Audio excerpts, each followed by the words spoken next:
तो नमस्कार दोस्तों, स्वागत है आपका नविका अकेडमी में। वनपाल भर्ती परीक्षा 2026 के लिए अपन करंट आपके जो साइंस है वो पढ़ रहे थे। करंट अफेयर मुंह से निकल रहा है ना, ये भी करवाएंगे आपके लिए। आज अपन पढ़ेंगे मानव रोग। आपके सिलेबस में लिखा हुआ है मानव रोग, इसके निदान, ये आपके सिलेबस में है ना। तो ये अपन आज पढ़ लेंगे। आज का अपना जो मानव रोग वाला टॉपिक है कंप्लीट हो जाएगा। इसके बाद 2 क्लासेस बाकी है, आपका साइंस कंप्लीट हो जाएगा। फिर उसके बाद में आपके बच्चे को जो सब्जेक्ट, जैसे वनपाल के लिए करंट अफेयर्स की मैं बात करूं, करंट अफेयर्स, ज्योग्राफी, इनकी भी मैं मैराथन क्लासेस लेकर आऊंगा। तो आप लोग नविका अकेडमी के साथ में जुड़े रहिए। टेलीग्राम चैनल को जरूर ज्वाइन करना, इसी नाम से नविका अकेडमी नाम से टेलीग्राम चैनल बना हुआ है, उसे जरूर ज्वाइन कर लेना। वहां पर आपके संबंधित पीडीएफ या फिर फ्री नोट्स वहीं आपको उपलब्ध कराए जाते हैं, ठीक है। वहां जुड़ना ना भूले। और मानव रोग आज अपन कंप्लीट कर लेंगे भी, ठीक है। एनसीईआरटी और आरबीएससी की बुक से कवर किया गया शानदार टॉपिक है, शानदार कंटेंट है। और आज के बाद में तो डिजीज से जो रोग आते हैं, जो प्रश्न आते हैं आपके, चाहे किसी भी एग्जाम की बात करें, या आपके एलडीसी वाले सिलेबस में भी है, महिला सुपरवाइजर, वनपाल, या फिर आप आगे और भी बात करें, चाहे आरपीएससी की बात करें या फिर सीईटी जैसे एग्जाम्स की बात करें, वहां भी ये टॉपिक आपके सिलेबस में लिखा होता है, ठीक है। पढ़ते हैं रोगों का वर्गीकरण। रोग कितने प्रकार के होते हैं? 2 प्रकार के। एक है आपके जन्मजात रोग, दूसरा है आपके अर्जित रोग। जन्मजात रोग मतलब बे रोग जो आप पैदा होते ही आपके साथ आते हैं, मतलब जन्मजात आपके माता पिता से वो आप में आते हैं, उनको आप आनुवांशिक रोग भी कहते हैं, ठीक है। याद रखना, जन्मजात रोग, उदाहरण के लिए आनुवांशिक रोग जो है आपके, जैसे कोई आनुवांशिक डिजीज है वो आपके फादर में है तो वो आप में भी आ जाता है, आपकी मदर में है तो वो भी आप में आ सकता है, तो उनको आप आनुवांशिक रोग कहते हैं। अर्जित रोग, जन्म के बाद विकसित होने वाले रोग। जैसे अर्जित रोग मतलब जैसे आपके इसमें संक्रामक रोग भी आते हैं और असंक्रामक रोग भी आते हैं। संक्रामक रोग भी इसमें आते हैं और असंक्रामक रोग भी इसमें आते हैं। जैसे आपके हो गया कैंसर, हो गया खांसी जुकाम सर्दी, जितने भी वायरस है, बैक्टीरिया रोग है, वो सारे इसमें आ जाते हैं। इन सबको अपन बारी बारी से देखेंगे। और आपका ये जो कंटेंट है मानव रोग वाला, ये जो प्रश्न कभी आपका गलत नहीं होगा। पहले एक बार एक शॉर्ट ट्रिक देख लेते हैं, जीवाणु या बैक्टीरिया से होने वाले रोग। आपके प्रश्न 2 तरह से पूछते हैं, किसी एक रोग के बारे में पूछ लेंगे, उसका टेस्ट क्या है या फिर क्यों फैलता है, कौन से बैक्टीरिया या कौन से वायरस के कारण फैलता है। दूसरा जो ट्रेंड बनता है वो है कि निम्नलिखित में से कौन सा रोग बैक्टीरिया जनित नहीं है, जीवाणु से नहीं होता। आता है ना, कौन सा रोग है जो वायरस से होता है, वायरस से नहीं होता, जीवाणु से होता है, जीवाणु से नहीं होता। इस तरह का प्रश्न भी आपके आता है, तो ये भी आपको ध्यान रखना भी, ठीक है। तो जीवाणु से होने वाले रोग ध्यान रखना, टिटनेस, हैजा, टाइफाइड, टीबी, प्लेग। क्या क्या है आपके? टिटनेस, पहले मैं टी वाले रख देता हूं ना, टिटनेस है, हालांकि इनके बारे में अपन डिटेल में पढ़ेंगे, पर एक बार आप शॉर्ट में देख लीजिए। टिटनेस है, टाइफाइड, ठीक है, फिर है आपका टीबी, उसके बाद में कौन है टीपे, बस ये 3 रोग है ना। कौन कौन सा है? टिटनेस, टाइफाइड और टीबी। ये 3 रोग आपको याद रखने हैं, टिटनेस, टाइफाइड और टीबी, टिटनेस, टाइफाइड और टीबी। उसके बाद में क्या है आपका? हैजा और प्लेग। क्या है? हैजा और प्लेग, हैजा प्लस प्लेग, हैजा प्लस प्लेग, है ना, ये भी याद रखना है आपको। हैजा को कोलेरा, जरूर नहीं आपको हैजा ही नाम मिले, कोलेरा नाम भी आपको मिल सकता है, इस बात को याद रखना भाई, ठीक है। निमोनिया, निमोनिया कोड, कोड मतलब लेप्रोसी, लेप्रोसी मतलब कुष्ठ रोग, मतलब कुष्ठ रोग, कुष्ठ मैंने गलत लिख दिया, माफ करना भाई, ठीक है। कुष्ठ रोग, ये भी याद रखना है आपको। लेप्रोसी कोड, कोड आप इसको बोलते हो, आपके कुष्ठ रोग हो जाते हैं। निमोनिया, फिर गोनेरिया, सिफिलिस और डिप्थीरिया। गोनेरिया और सिफिलिस ये कौन से होते हैं आपके? गोनेरिया और सिफिलिस जननांगों में, या फिर इनको बोलते हैं आप एसटीडी रोग, एसटीडी रोग, ठीक है। आगे देखेंगे एसटीडी रोग क्या होते हैं, गोनेरिया और सिफिलिस, और उसके बाद में है डिप्थीरिया। तो कौन कौन से रोग है जो आपके बैक्टीरिया से होते हैं? कौन कौन से हैं? वापस बोलिए एक बार मेरे साथ में। 3 तो टी पर है, कौन कौन सा? टिटनेस, टाइफाइड और टीबी, 3 टी पर है। मैंने बोला एक कोलेरा भी है, हैजा इसको आप बोलते हो, और उसके बाद में कौन सा था बताया मैंने? हैजा, फिर उसके बाद में प्लेग जो बहुत घातक बीमारी है, ठीक है। प्लेग के बारे में और आगे आ जाइए। 2 एसटीडी रोग है इसमें बैक्टीरिया जनित, कौन कौन से? सिफिलिस और गोनेरिया, गोनेरिया और सिफिलिस। उसके बाद में डिप्थीरिया भी इसमें शामिल है, और निमोनिया और लेप्रोसी मतलब कुष्ठ रोग इसमें शामिल है। तो ये सारे रोग हैं जो आपके बैक्टीरिया जनित है या फिर बैक्टीरिया से होते हैं। आगे जाइए।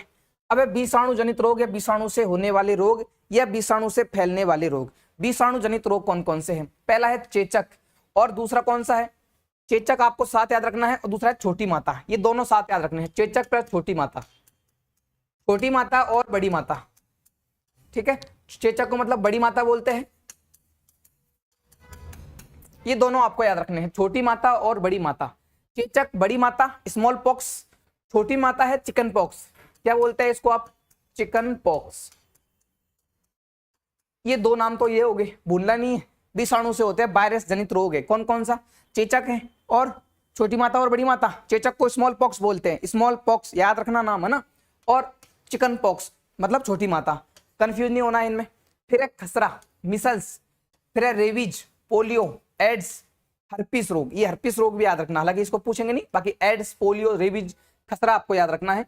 अन्य विषाणु जनित रोग है जापानी इंसेफेलाइटिस, डेंगू, चिकनगुनिया, इन्फ्लुएंजा और कोरोना। इन्फ्लुएंजा वी वायरस वगैरह अपन देखेंगे आगे इनके बारे में। तो ये आपको याद रखना है, विषाणु जनित रोग है, छोटी माता बड़ी माता। अब घातक रोगों पर जाइए। कोरोना आपने देख लिया, एड्स, कोरोना, एड्स, ठीक है। हर्पिस रोग, हर्पिस। फिर है पोलियो, रेबीज, खसरा, मिसल्स, पोलियो, रेबीज, खसरा, पोलियो, रेबीज, खसरा, ये याद रखना है, पोलियो, रेबीज, खसरा। उसके बाद में डेंगू, डेंगू भी याद रखना, डेंगू और चिकनगुनिया। ये भी पूछते हैं आपसे, है ना, जो महत्वपूर्ण है पूछने वाले कौन से रोग वायरस से होते हैं, उसमें खासकर डेंगू पूछा जाता है, चिकनगुनिया आपसे पूछा जाता है, पोलियो आपसे पूछा जाएगा, रेबीज आपसे पूछा जाएगा और चेचक छोटी माता और बड़ी माता आपसे पूछा जाएगा। ये महत्वपूर्ण है जो पूछते हैं, बाकी नाम अपन को सारे याद रखने हैं कि ये रोग जो विषाणु जनित है ये फिर वायरस से होते हैं, वायरस से होने वाले। छोटी माता बड़ी माता वापस देख लीजिए, छोटी माता बड़ी माता। अब डेंजर जो रोग है आपके खतरनाक वाले, dengue, chikungunya, corona, dengue, chikungunya, corona, rabies और एड्स, ये है ना। उसके बाद में हर्पिस रोग, है ना। फिर आपके कौन सा बच गया? पोलियो बच गया, खसरा बच गया। फिर जापानी इंसेफेलाइटिस वायरस है, आपको फीवर हो जाता है, बुखार आता है। और इन्फ्लुएंजा और आपके कौन सा है? कोरोना अपन पढ़ चुके हैं। आगे आ जाइए। प्रोटोजोआ से होने वाले रोग, प्रोटोजोआ से होने वाले रोग, प्रोटोजोआ से होने वाले रोग।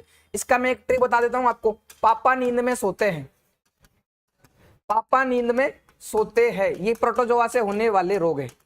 पापा नींद में सोते हैं, पापा मतलब पायरिया, पायरिया। पापा नींद में सोते मतलब पायरिया। नींद मतलब निद्रा रोग, नींद मतलब निद्रा रोग, इस बात को याद रखना। नींद मतलब है निद्रा रोग। पापा नींद में सोते हैं, पायरिया। नींद मतलब है निद्रा रोग, ठीक है। में से याद रखना मलेरिया, मलेरिया। अब सोते हैं, ठीक है। और तो कौन सा आएगा? पापा नींद में सोते हैं, है ना। ये काला अजार को आप वैसे याद रख लेना, काला अजार, काला अजार आप याद रखना। और एक पापा हो गया, फिर पापा एक पी से आप पेचिस याद रख लीजिए, पेचिस, है ना।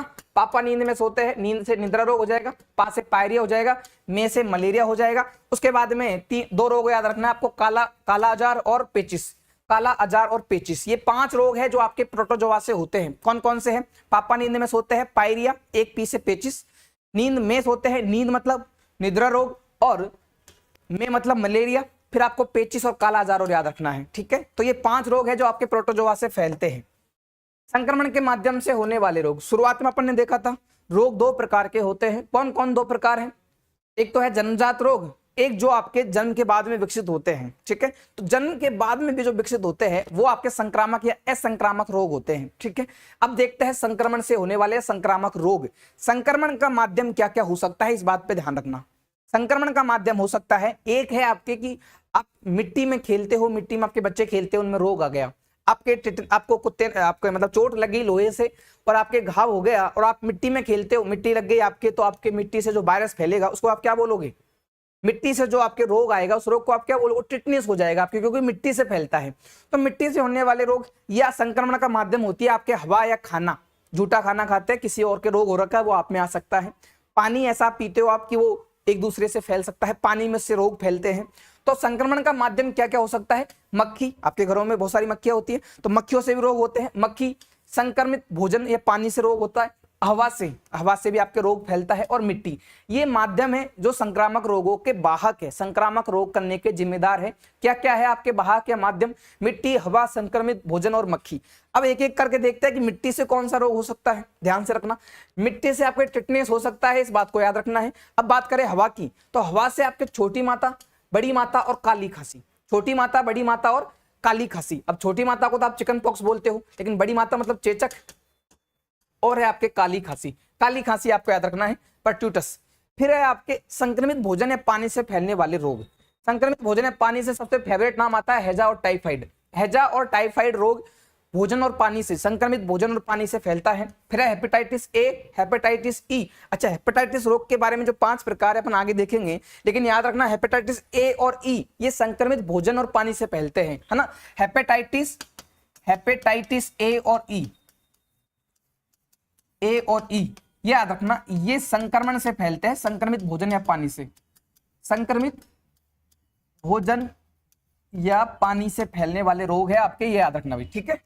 उसके बाद में है पोलियो और पेचिस। पोलियो, आपको ने दूषित पानी पिया तो आपको पोलियो होने का खतरा है भैया ना। यदि आपने दूषित पानी पिया है तो आप में खतरा है कि आपको पोलियो हो जाएगा, पोलियो रोग हो जाएगा, ठीक है। तो आपके जो बच्चे होते हैं छोटे छोटे, तो उनमें लगते हैं पोलियो की बूंद, 2 बूंद जरूरी है ना, तो वो जरूरी लगवानी है आपके बच्चों को, या फिर आप जो भी देखते हो आप आसपास में घर में, ठीक है। उसके बाद में है मक्खी से कौन कौन से रोग हो सकते हैं। अब मक्खी, घरेलू मक्खी से रोग हो सकता है कोलेरा, कोलेरा मतलब हैजा और टाइफाइड। घरेलू मक्खी से होगा तो कोलेरा मतलब हैजा और टाइफाइड। बालू मक्खी से हो सकता है काला अजार, बालू मक्खी से काला अजार हो सकता है, ये प्रोटोजोआ से फैलता है ना, प्रोटोजोआ से काला अजार या बालू मक्खी से। सीसी मक्खी भी इसको बोलते हैं, से मक्खी भी इसको नाम लिखा हुआ है, इसको सीसी मक्खी भी बोलते हैं, सीसी मक्खी, ठीक है। इससे फैलता है आपके स्लीपिंग सिकनेस, निद्रा रोग, याद रखना निद्रा रोग, ये भी प्रोटोजोआ से फैलता है। वापस देख लीजिए, मिट्टी से फैलने वाला रोग है टिटनेस, संक्रमण की बात करूं मैं अगर तो टिटनेस फैलता है। और हवा से बात करूं तो छोटी माता, बड़ी माता और काली खांसी ये हवा में फैलते हैं, हवा के संक्रमण द्वारा होते हैं।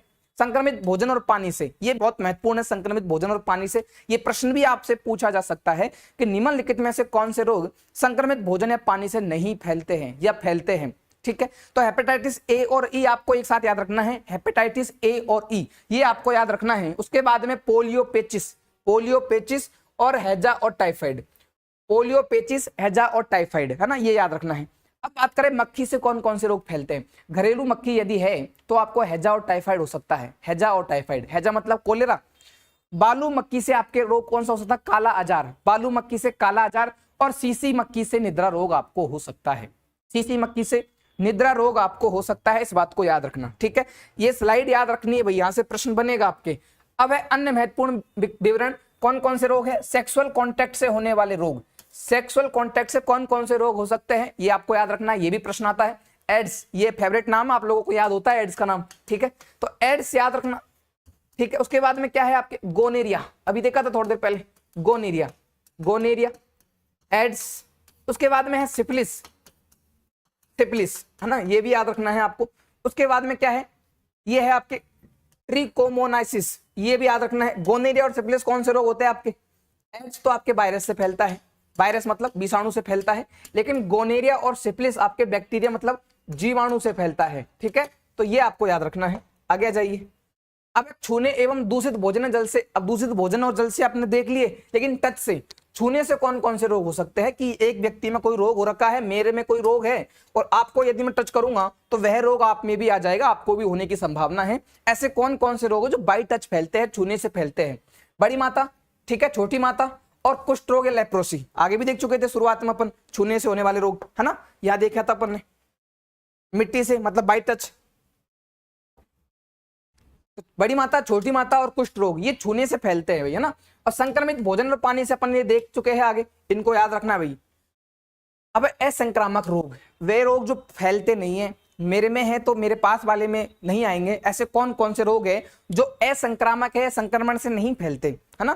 तो ये रोग कौन कौन से हो सकते हैं। पहली बात तो पोषण की कमी से, मतलब कुपोषण से जो रोग होता है आपके, अगर आप में पोषण की कमी है तो वो रोग, ऐसा तो है नहीं कि आपके बगल में कोई मोटा आदमी बैठा है तो वो भी आपके जैसा बिल्कुल पतला हो जाएगा या फिर कुपोषण से युक्त हो जाएगा, ऐसा नहीं होता, ठीक है। तो इसको आप बोलते हैं असंक्रामक रोग। विटामिन की कमी से होने वाले रोग, प्रोटीन की कमी से होने वाले रोग होते हैं पोषण की कमी से होने वाले या कुपोषण युक्त रोग। फिर लाइफ स्टाइल, जीवन शैली से कौन कौन सा रोग हो सकता है। डायबिटीज मेटिलस सेकंड आपके, या फिर हाइपर क्या होता है, उच्च रक्तचाप होता है, या फिर मोटापा, ओबेसिटी आपको हो जाती है। हार्मोनल डिजीज कौन कौन से हो सकते हैं, हार्मोन की असामान्यता से रोग होंगे, अपन आगे पढ़ेंगे उनको। हास रोग कौन कौन से है, अल्जाइमर बुढ़ापे में हो जाता है आपके, जब एज बढ़ती है आपकी, ठीक है। रेडिएशन और केमिकल एक्सपोजर से, मतलब आपके धमाका हुआ और बहुत ज्यादा विकिरण उत्सर्जन हुई, वहां कौन सा रोग हो सकता है आपको? कैंसर, है ना। विकिरण एवं रसायनों के संपर्क से कैंसर रोग हो सकता है। और हास्य रोग मतलब जब आपकी एज बढ़ी है, ठीक है, तो उस एज में, बढ़ती एज में आपको अल्जाइमर हो सकता है। हार्मोनल के कारण आपको, हार्मोन की कमी के कारण आपको रोग हो सकते हैं। जीवन शैली के कारण आपको रोग हो सकते हैं, डायबिटीज मेटिलस हो सकता है आपको, उच्च रक्तचाप आपको हो सकता है, मोटापा हो सकता है, और कुपोषण की कमी से भी आपको रोग हो सकते हैं, ठीक है। हालांकि ये इतने इंपॉर्टेंट नहीं है, पर फिर भी आपको याद रखने हैं, है ना। अब बात करते हैं मादा मच्छर, मच्छर से होने वाले रोग। ये मच्छर वाले प्रश्न आते हैं आपके, है ना। मच्छर से होने वाले रोग, मच्छर से होने वाले रोग, ये प्रश्न आपके बनता है, इसका काफी बार प्रश्न पूछा गया है। तो मादा मच्छर की बात करें, खासकर रोग जो होते हैं उसमें पहला रीजन होता है मादा मच्छर के। रोग फैलाने वाली मादा मच्छर ही होती है, याद रखना। मादा मच्छर से रोग होता है मादा एनाफिलीज मच्छर, है ना। ये मादा एनाफिलीज जो मच्छर है, इससे होता है आपके मलेरिया रोग। मादा एनाफिलीज कौन सा रोग होता है? मलेरिया। फिर है मादा एडीज मच्छर, मादा एडीज मच्छर से हो सकता है आपके चिकनगुनिया, डेंगू, पीला बुखार, पित्त ज्वर, है ना, और जीका बुखार। ये खतरनाक रोग है, चारों किससे होते हैं? मादा एडीज मच्छर से। डेंगू, जिसको डेंगू हुआ उसको याद रहेगा, भूलेगा नहीं भाई वो कभी भी, है ना। तो मादा एडीज मच्छर से डेंगू है, पहली बात तो आपके डेंगू है, चिकनगुनिया है, पीला बुखार या पित्त ज्वर है, और जीका बुखार। ये जीका बुखार, पीला बुखार, चिकनगुनिया, डेंगू मादा एडीज मच्छर से फैलते हैं। और यदि आप मेरी बात मानते हो तो मैं कहूंगा बहुत ज्यादा इंपॉर्टेंट है, जितने स्टार लगा लो। और किसी भी एग्जाम में, अब आप राजस्थान की किसी भी भर्ती परीक्षा की तैयारी कर रहे हो, चाहे सेंटर की आप तैयारी कर रहे हो, भर्ती परीक्षाओं की, केंद्रीय भर्ती परीक्षाओं की तैयारी कर रहे हो, ये जो मच्छरों से होने वाले रोग है, ये समझ लीजिए कि आपकी दुखती नस है। हर एग्जाम में जहां रोग आपके सिलेबस में लिखे होते हैं, आरएस में भी प्रश्न पूछे गए हैं, फर्स्ट ग्रेड में भी यहां से प्रश्न आते हैं, हर एग्जाम्स में यहां से प्रश्न आपको देखने को मिलते हैं, ठीक है। तो ये जो स्लाइड है ना, ये बहुत ज्यादा महत्वपूर्ण है आपके लिए, बहुत ज्यादा महत्वपूर्ण है, ठीक है। इसको रख लेना, ज्यादा बिल्कुल 4-5 बातें हैं। मादा एनाफिलीज मच्छर, मलेरिया, बात खत्म।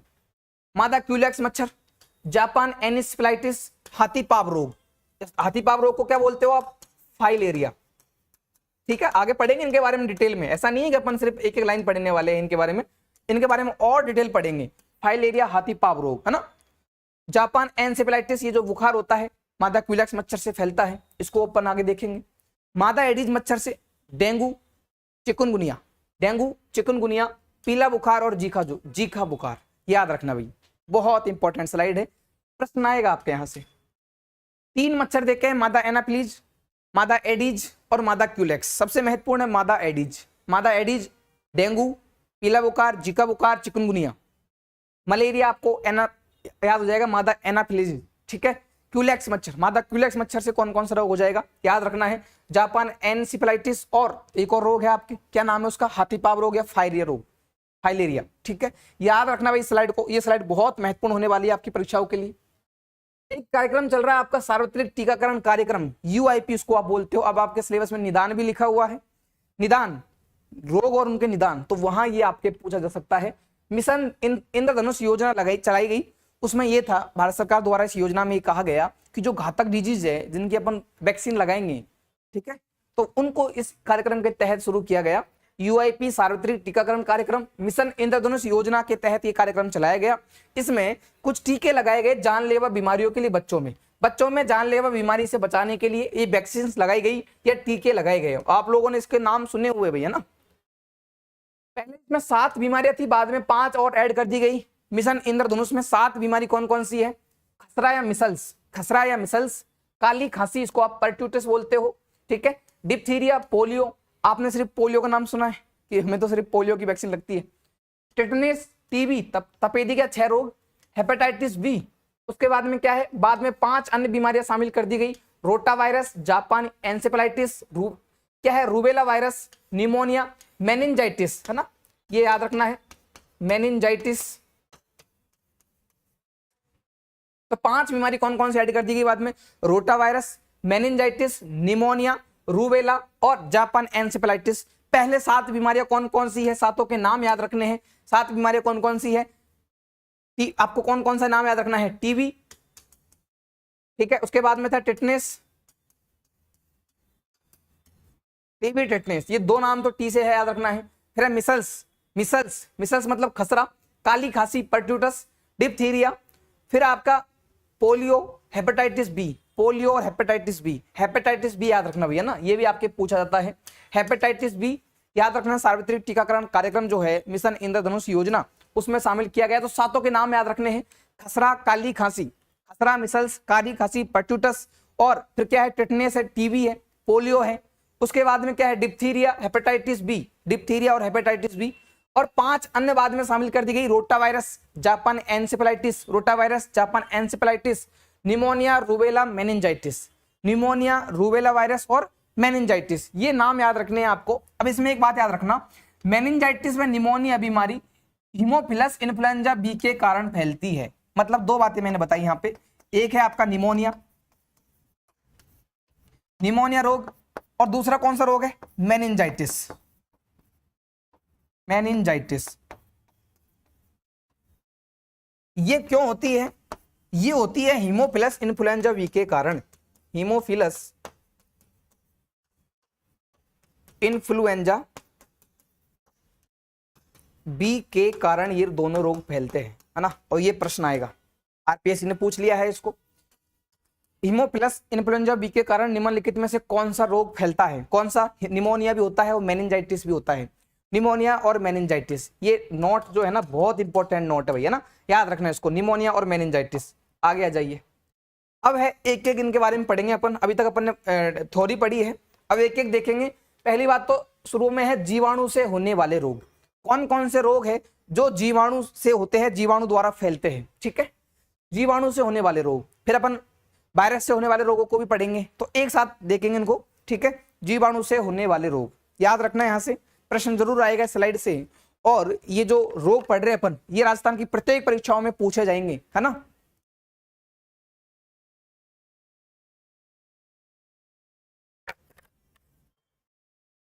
आ जाइए भाई, पहला रोग है टाइफाइड, पैराटाइफाइड, या इसको आंत ज्वर भी बोलते हैं, मियादी बुखार भी इसको बोला जाता है। कौन सा रोग है पहला, आंत ज्वर। मैं बात कर रहा हूं टाइफाइड की, इसको पैराटाइफाइड भी बोलते हैं, इसको आंत ज्वर भी बोला जाता है, आंत ज्वर, क्योंकि आंत को प्रभावित करता है, प्रभावित अंग है इसमें आंत।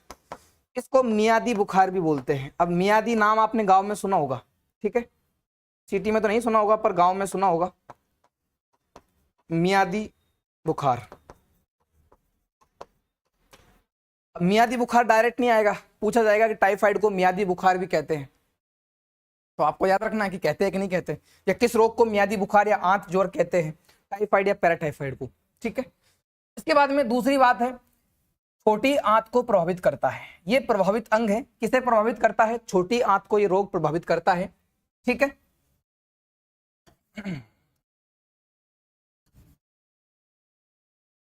उसके बाद में इसके बारे में आगे डिटेल है। इसकी जांच के लिए बिडाल टेस्ट किया जाता है, बिडाल टेस्ट, कौन सी जांच, कौन सी बीमारी की जांच के लिए, टाइफाइड या पैराटाइफाइड की जांच के लिए बिडाल टेस्ट किया जाता है, याद रखना इस बात को, बिडाल टेस्ट, बिडाल टेस्ट,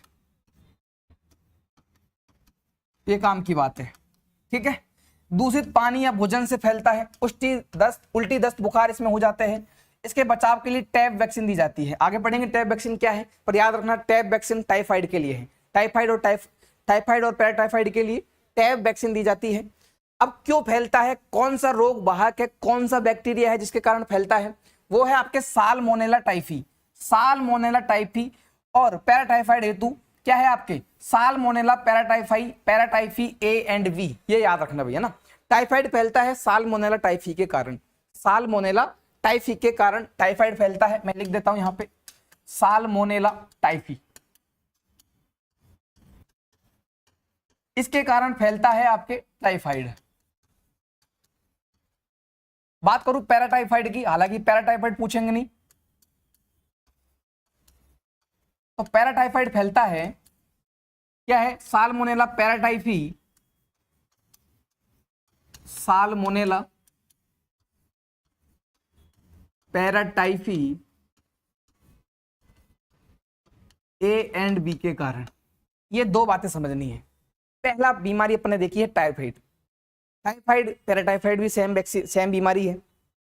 इसको आंत ज्वर कहते हैं क्योंकि ये आंत को प्रभावित करता है। और कोई भी रोग, कोई भी मानव रोग यदि आंत को प्रभावित करेगा तो आपको उल्टी, दस्त, बुखार आपको होगा।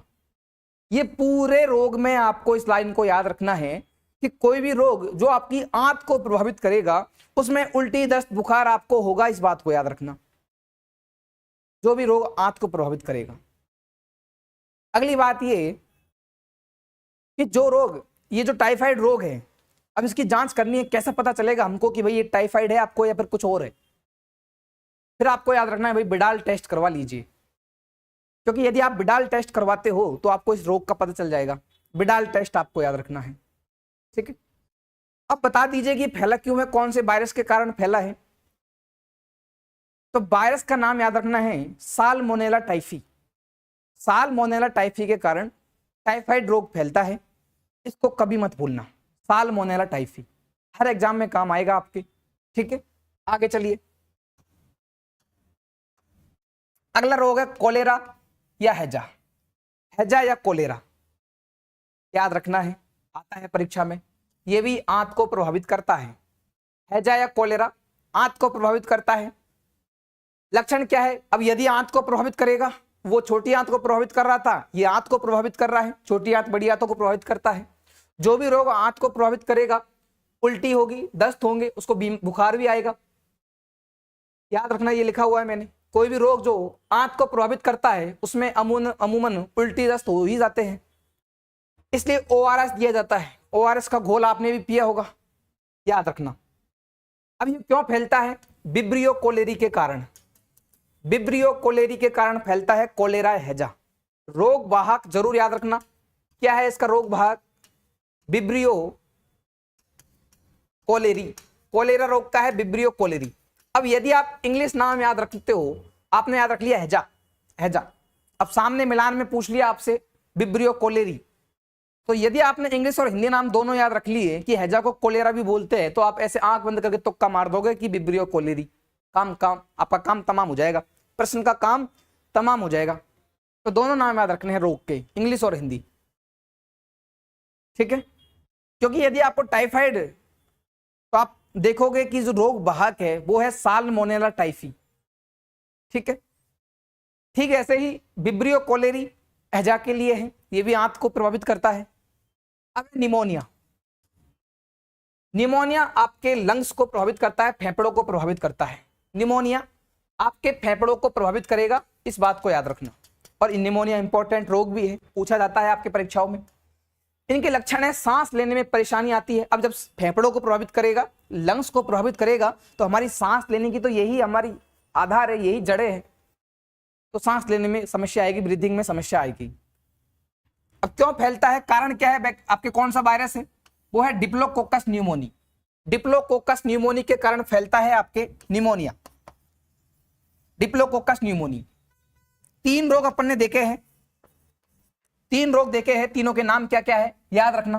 पहला रोग देखा है टाइफाइड, टाइफाइड पहला रोग देखा है। दूसरा देखा है कोलेरा या हैजा, कोलेरा या हैजा। और तीसरा रोग देखा है निमोनिया। 3 रोग अपन ने देखे हैं। मैं बता रहा हूं आपको कि टाइफाइड जो होगा वो होगा आपके, टाइफाइड का रोग वाहक क्या है, या फिर जो जिसके कारण फैलता है वो वायरस क्या है, वो जीवाणु क्या है, बैक्टीरिया क्या है? Salmonella typhi, salmonella typhi. अब कोलेरा हैजा, ये क्यों फैलेगा? मैंने बताया कि इंग्लिश नाम याद रखोगे, विब्रियो कोलेरी, इसके कारण फैलता है। उसके बाद में है निमोनिया। निमोनिया क्यों फैलता है? डिप्लोकोकस न्यूमोनी के कारण। डिप्लोकोकस न्यूमोनी, न्यूमोनी मतलब निमोनिया, डिप्लोकोकस बैक्टीरिया का नाम है। ये 3 रोग अपन ने पढ़े अभी तक। उम्मीद है आपको समझ में आ गया होगा, भूलना नहीं है। एक बार ऐसा पढ़ लीजिए रोग को कि वापस राजस्थान की किसी भी भर्ती परीक्षा में उठाकर देखने की जरूरत ना पड़े, और ऐसा ही कंटेंट है आपके सामने, समस्या नहीं आएगी आपको, ठीक है। आगे चलते हैं। आगे है टिटनेस, और टिटनेस को बोला जाता है लॉक जॉ डिजीज। क्यों? क्योंकि हाथ पैर बहुत ज्यादा टाइट हो जाते हैं, जकड़ जाते हैं, इसलिए लॉक लगना आप इसको बोलते हैं लॉक जॉ डिजीज। टिटनेस मिट्टी से होता है, आपको बता दिया शुरुआत में। मांसपेशियां सिकुड़ जाती है, कठोर हो जाती है, मिट्टी में से फैलता है। जब घाव लगता है उस जगह मिट्टी लगती है तो वहां बैक्टीरिया का संक्रमण हो जाता है, बैक्टीरिया अंदर प्रवेश कर जाता है और टिटनेस हो जाता है। कारण क्या है, रोगजनक क्या है? रोगजनक है Clostridium tetani. Clostridium tetani. Tetani मतलब टिटनेस आपको याद रखना है और साथ में जोड़ दीजिए कि क्लास्ट्रीडियम टिटेनी। अगला रोग है डिप्थेरी और डिप्थीरिया इसको बोलते हो आप गलघोंटू। गलघोंटू, डिप्थीरिया को गलघोंटू बोलते हैं। दोनों ही रोग आपको पढ़ने हैं। अब जब अपन श्वसन तंत्र पढ़ रहे थे, श्वास नली, तो श्वास नली को प्रभावित करता है बैक्टीरिया का नाम है कोरिनोबैक्टीरियम डिप्थेरी। डिप्थीरिया मतलब गलघोंटू और गलघोंटू मतलब गले को घोंटता है, गले में सूजन आती है। अब गले में सूजन आएगी तो फेफड़ों को तो प्रभावित करेगा नहीं, श्वास नली किसको प्रभावित करेगा?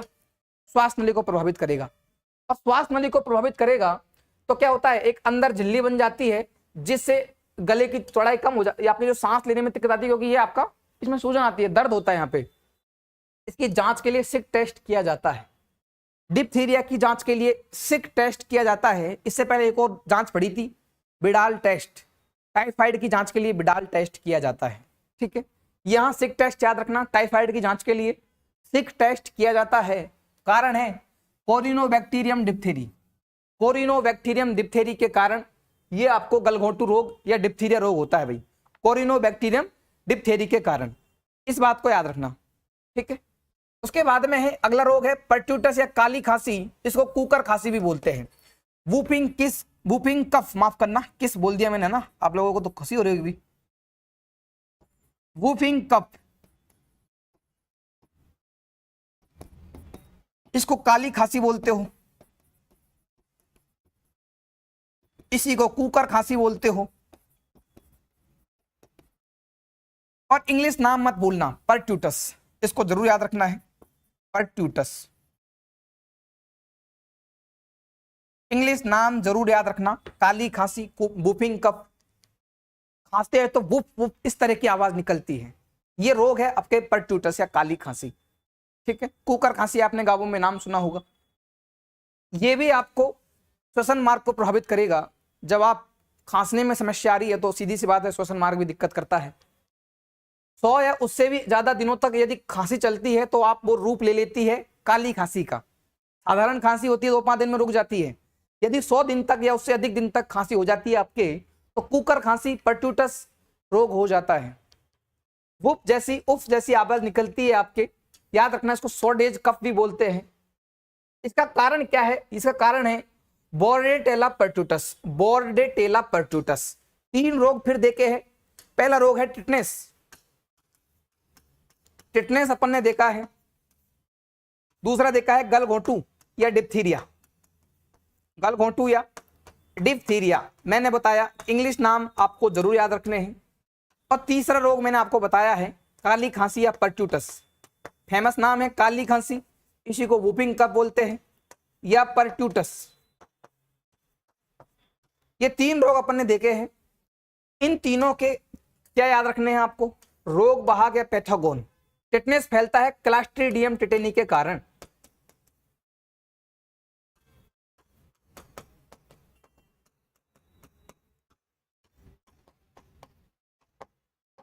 Clostridium tetani. गलघोंटू या डिप्थीरिया फैलेगा कोरिनोबैक्टीरियम, कोरिनोबैक्टीरियम डिप्थेरी के कारण। और काली खांसी या परट्यूटस फैलता है बोर्डेटेला परट्यूटस के कारण। बोर्डेटेला परट्यूटस। अब यदि आपको इंग्लिश नाम याद है तो आपको समस्या नहीं आएगी रोग वाहक याद करने में। ठीक है, तो याद रखना है टिटनेस है, लॉक जॉ डिजीज है क्योंकि मांसपेशियां सिकुड़ जाती है, मिट्टी से फैलता है, क्लास्ट्रीडियम टिटेनी इसका रोग वाहक है। डिप्थीरिया या गलघोंटू है, श्वास नली प्रभावित होती है, सांस लेने में समस्या होती है, झिल्ली बन जाती है।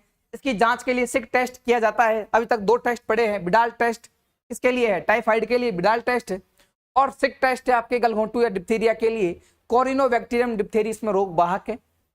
अगला रोग था आपके पर्ट्यूटस, काली खांसी, कुकर खांसी, वूपिंग कफ इसको बोलते हैं, सोडेज कफ इसको बोलते हैं। ये फैलता है आपके बॉर्डेटेला पर्ट्यूटस के कारण 100 दिन से भी अधिक इसमें खांसी चलती है। और वायरस जनित रोग देखते, सॉरी आपके बैक्टीरिया जनित या जीवाणु वाले रोग देखते हैं। प्लेग, प्लेग जो है फेफड़ों को प्रभावित करता है, रक्त को प्रभावित करता है और लसिका गांठों को प्रभावित करता है। प्रभावित अंग है प्लेग में 3, फेफड़े, रक्त और लसिका गांठें। इंपॉर्टेंट है, आ सकता है। चूहों से फैलती है यह बीमारी, इसलिए जूनोटिक डिजीज, मतलब जो पशुओं से जानवरों से फैलती है, जूनोटिक डिजीज उनको बोलते हैं। यह इतिहास में काली खांसी, ब्लैक डेथ के नाम से दर्ज है। काली खांसी किसको बोलते हैं? प्लेग को। प्लेग को काली खांसी कहते हैं। चूहों से फैलती है, खून को, फेफड़ों को और लसिका गांठों को प्रभावित करता है। इसका रोगजनक क्या नाम है?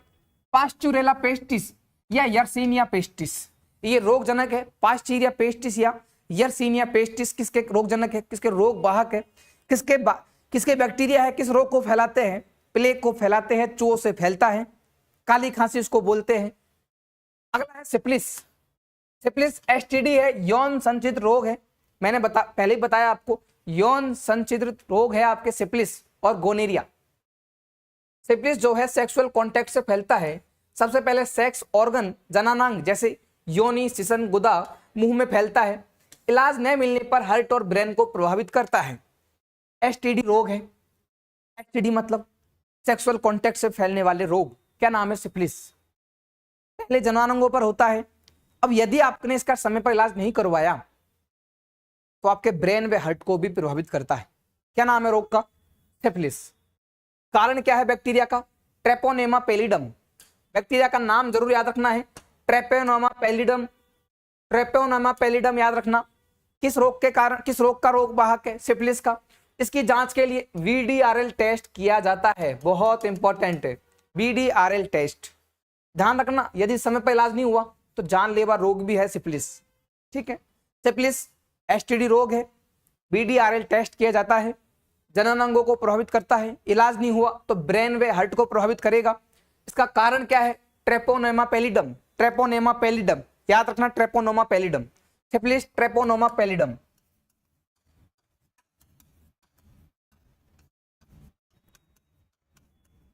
याद रखना भाई, ठीक है। प्लेग का कारण क्या है? यार्सीनिया पेस्टिस या पास्चुरेला पेस्टिस। पास्चुरेला पेस्टिस या यर्सीनिया पेस्टिस।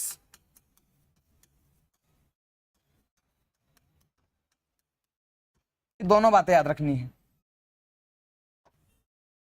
फिर है गोनेरिया। गोनेरिया को सुजाक रोग बोलते हैं। सुजाक नाम याद, सुजाक गोनेरिया मतलब जो जननांग होते हैं आपके, वहां सूजन आ जाती है, जननांग को प्रभावित करेगा। एसटीडी रोग है, जननांग को प्रभावित करता है। मूत्रमार्ग, गुदा और आपके इन अंग जो है इनको प्रभावित करता है। फीमेल में बात करें तो गर्भाशय व सर्विक्स को भी प्रभावित करता है। इसका कारण है नाइसेरियाई गोनेरियाई। नाइसेरियाई गोनेरियाई। गोनेरिया का कारण है नाइसेरियाई गोनेरियाई। ठीक है, ये दोनों बातें याद रखनी है। नीचे एक पॉइंट लिखा हुआ है, मूल सूची के अनुसार एंथ्रेक्स एवं ट्रैकोमा भी जीवाणु जनित है ना। मूल सूची के अनुसार एंथ्रेक्स और ट्रैकोमा भी जीवाणु है। जब जीवाणु वाले या बैक्टीरिया जनित रोग अपने पढ़े हैं, बैक्टीरिया जनित रोग अपने पढ़े हैं, तो उसमें कौन कौन से रोग देखे हैं? जीवाणु या बैक्टीरिया से होने वाले रोग में प्लेग देखा है, टिटनेस देखा है, काली खांसी पर्ट्यूटस देखा है, हैजा या कोलेरा देखा है, सिफिलिस देखा है, गोनेरिया आपने देखा है, और कौन सा बच गया? डिप्थीरिया आपने देखा है, निमोनिया आपने देखा है, डिप्थीरिया आपने, गलघोंटू आपने देखा है। ठीक है, निमोनिया आपने पढ़ा है।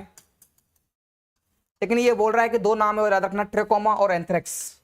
क्या नाम है? ट्रेकोमा तथा एंथ्रेक्स। ठीक है। तो ट्रेकोमा, एंथ्रेक्स, डिप्थीरिया, ये सारे रोग कौन से किससे होते हैं?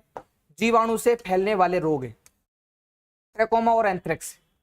यहां ऐड कर देता हूं मैं, मेन सूची जो अपने पढ़ी थी, यहां याद रखना जीवाणु से होने वाले रोग में एंथ्रेक्स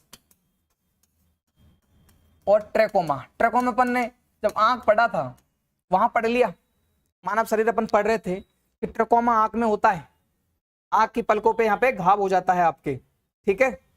तो ये हो गए आपके जीवाणु जनित रोग। तो जीवाणु जनित रोग कंप्लीट हो गए हैं। यहां 3 टेस्ट याद रखना है आपको। एक टेस्ट अपन ने देखा है BDRL टेस्ट, BDRL टेस्ट। कौन कौन से टेस्ट याद रखने हैं? मैंने बताया कि अपन ने 3 टेस्ट पढ़े हैं। एक देखा था BDRL टेस्ट, ठीक है। ये होता है सिफिलिस की जांच के लिए, सिफिलिस की जांच के लिए किया जाता है BDRL टेस्ट। दूसरा था बिडाल टेस्ट, बिडाल टेस्ट, ये टाइफाइड की जांच करता है। बिडाल टेस्ट टाइफाइड की जांच करता है। एक देखा था सिक टेस्ट,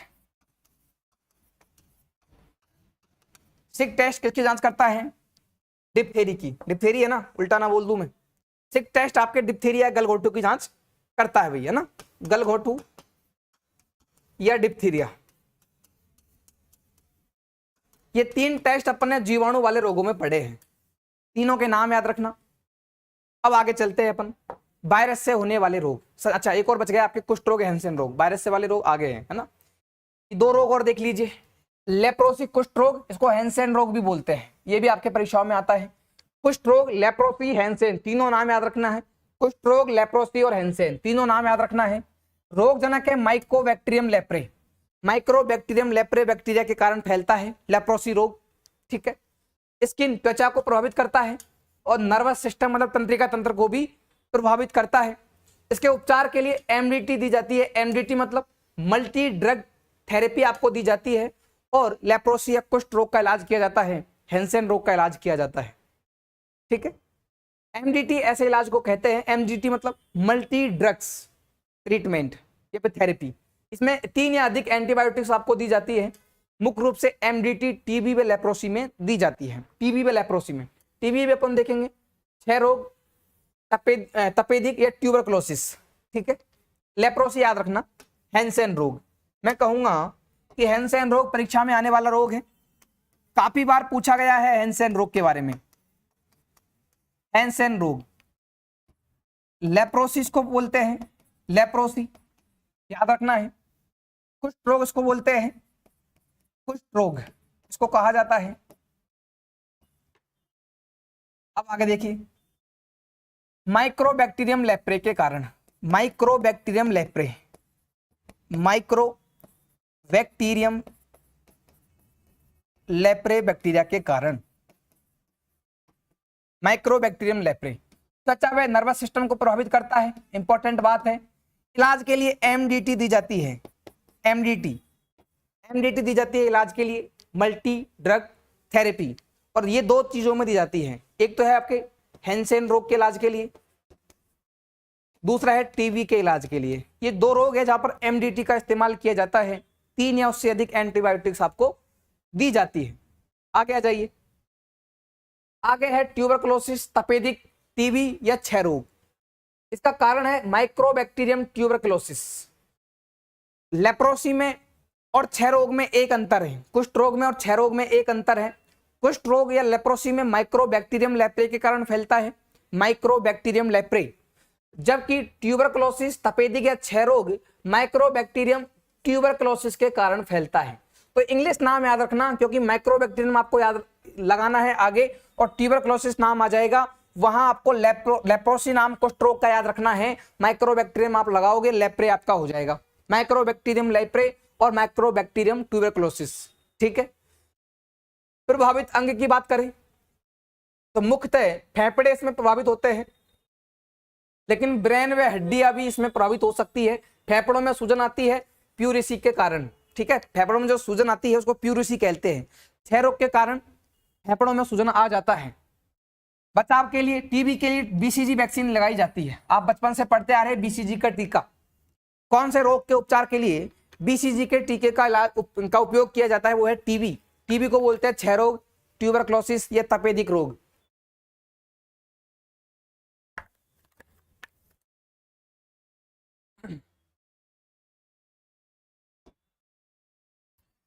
जांच करें, आगे बात और पढ़ते हैं। तो ये आपके लेवल पर नहीं पूछा जाएगा, ठीक है। बाकी अगर कोई आरपीएससी की तैयारी कर रहा है वहां याद रखना कि भारत सरकार द्वारा ट्यूबरक्लोसिस के लिए आरएनटीसीपी कार्यक्रम चलाया गया और उपचार डॉट्स पद्धति में एमडीटी द्वारा दिया जाता है। डॉट्स क्या होती है? Direct observation treatment short course, और एमडीटी पढ़ चुके हैं, multi drug treatment, multi drug therapy. तो डॉट्स में एमडीटी के द्वारा इलाज किया जाता है टीबी का। बीसीजी की वैक्सीन दी जाती है।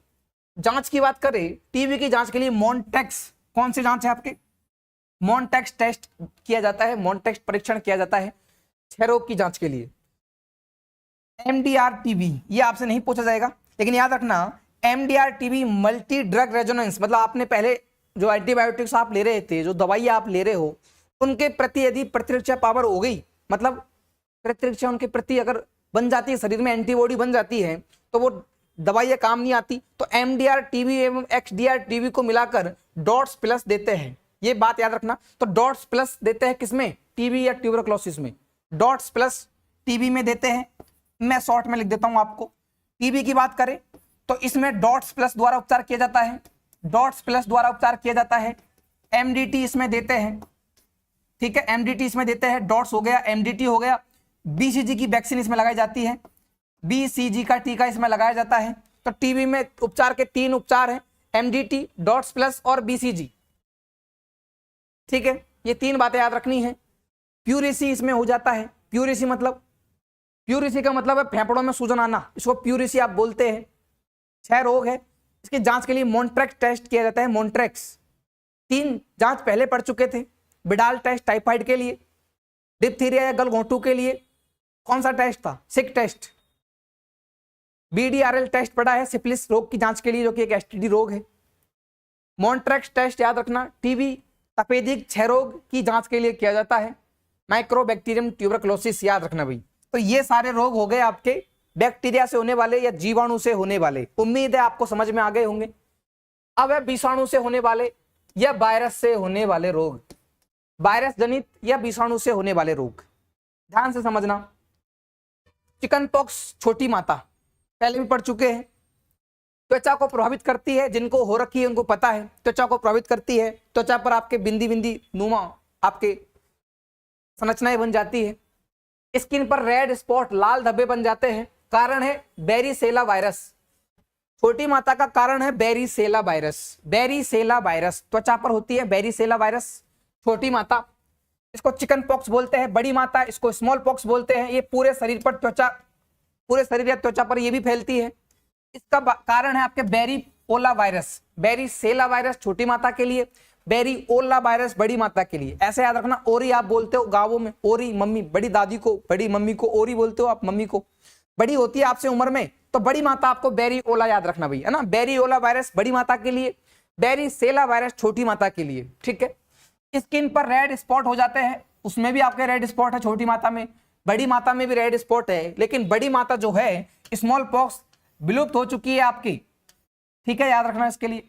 फर्स्ट वैक्सीन इसी बीमारी की बनी जिसे एडवर्ड जेनर ने बनाया, इसलिए उनको फादर ऑफ इम्यूनिटी, प्रतिरक्षा का जनक किसको बोलते हैं? एडवर्ड जेनर को। क्योंकि पहली बार एक्चुअल में वैक्सीन क्या करती है, ये जो रोग होते हैं इनमें आवश्यकता होती है आपकी प्रतिरक्षा का निर्माण की, प्रतिरक्षा के पुनर्निर्माण की, उसकी रक्षा की। यदि आपकी इम्यूनिटी डाउन हो गई, आपका प्रतिरक्षा तंत्र खत्म हो गया, तो आप समस्त रोगों से ग्रसित हो जाते हो। और यदि आपकी इम्यूनिटी बनी हुई है, आपका प्रतिरक्षा तंत्र अच्छे से काम कर रहा है, तो बड़ी बड़ी बीमारी आप पर अटैक नहीं कर सकती। बड़ी माता जब आई, बहुत पहले ये रोग आया, त्वचा या पूरे शरीर पर रेड स्पॉट हो जाते हैं। बेरीओला वायरस के कारण ये फैलता है। तो एडवर्ड जेनर ने एक वैक्सीन बनाई और इसी कारण एडवर्ड जेनर को फादर ऑफ इम्यूनिटी या प्रतिरक्षा विज्ञान का जनक कहा जाता है, एडवर्ड जेनर को। अभी इसका उन्मूलन हो चुका है, ये बीमारी इस दुनिया में नहीं रही। अब है छोटी माता, ये बैरीसेला वायरस से फैलती है, ये भी आपके त्वचा को प्रभावित करती है। छोटी माता को चिकन पॉक्स भी कहते हैं। आगे चलते हैं, फ्लू इन्फ्लुएंजा के कारण फैलता है, फ्लू को इन्फ्लुएंजा भी बोलते हैं। फ्लू रोग आपके है रेस्पिरेटरी सिस्टम या श्वसन तंत्र को प्रभावित करता है फ्लू।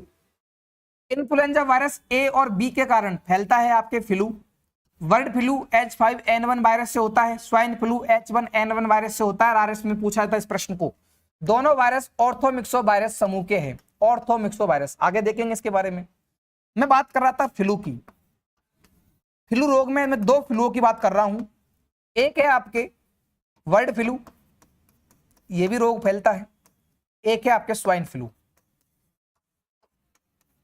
मैंने बोला बर्ड फ्लू फैलता है H5N1 वायरस से, ये वायरस का नाम है। स्वाइन फ्लू फैलता है H1N1 वायरस से। ये दो बातें याद रखना, bird flu H5N1, swine flu H1N1 virus से फैलता है। ये दोनों ऑर्थोमिक्सो वायरस के समूह हैं, आपसे पूछेगा नहीं इस लेवल पर। बस इन्फ्लुएंजा वायरस ए और बी से होने वाली बीमारी, इन्फ्लुएंजा वायरस ए और बी से फैलता है फ्लू। इन्फ्लुएंजा वायरस ए तथा बी से फैलता है फ्लू। इन्फ्लुएंजा, मेनिंजाइटिस और निमोनिया भी इन्फ्लुएंजा से फैलती है, और फ्लू भी आपको याद रखना है। इन्फ्लुएंजा वायरस ए और इन्फ्लुएंजा वायरस बी। वापस देखिए, विषाणु से होने वाले रोग, चिकन पॉक्स छोटी माता, स्मॉल पॉक्स बड़ी माता। छोटी माता बैरीसेला वायरस, छोटे बच्चों को सुला देते हैं तो सेला, बड़ी को ओरी बोलते हो, ओरी मम्मी, तो बैरीओला वायरस ओरी से याद रखना बड़ी माता के लिए। फ्लू के लिए याद रखना है इन्फ्लुएंजा इसको कहते हैं।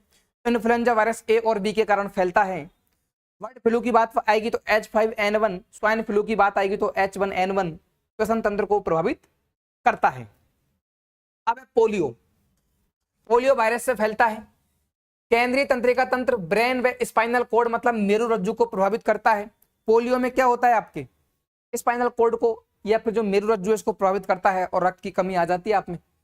सबसे पहले जो पोलियो है इसकी वैक्सीन बनाई आपके, क्या नाम है, जोनस साल्क ने पोलियो की वैक्सीन बनाई 1955 में।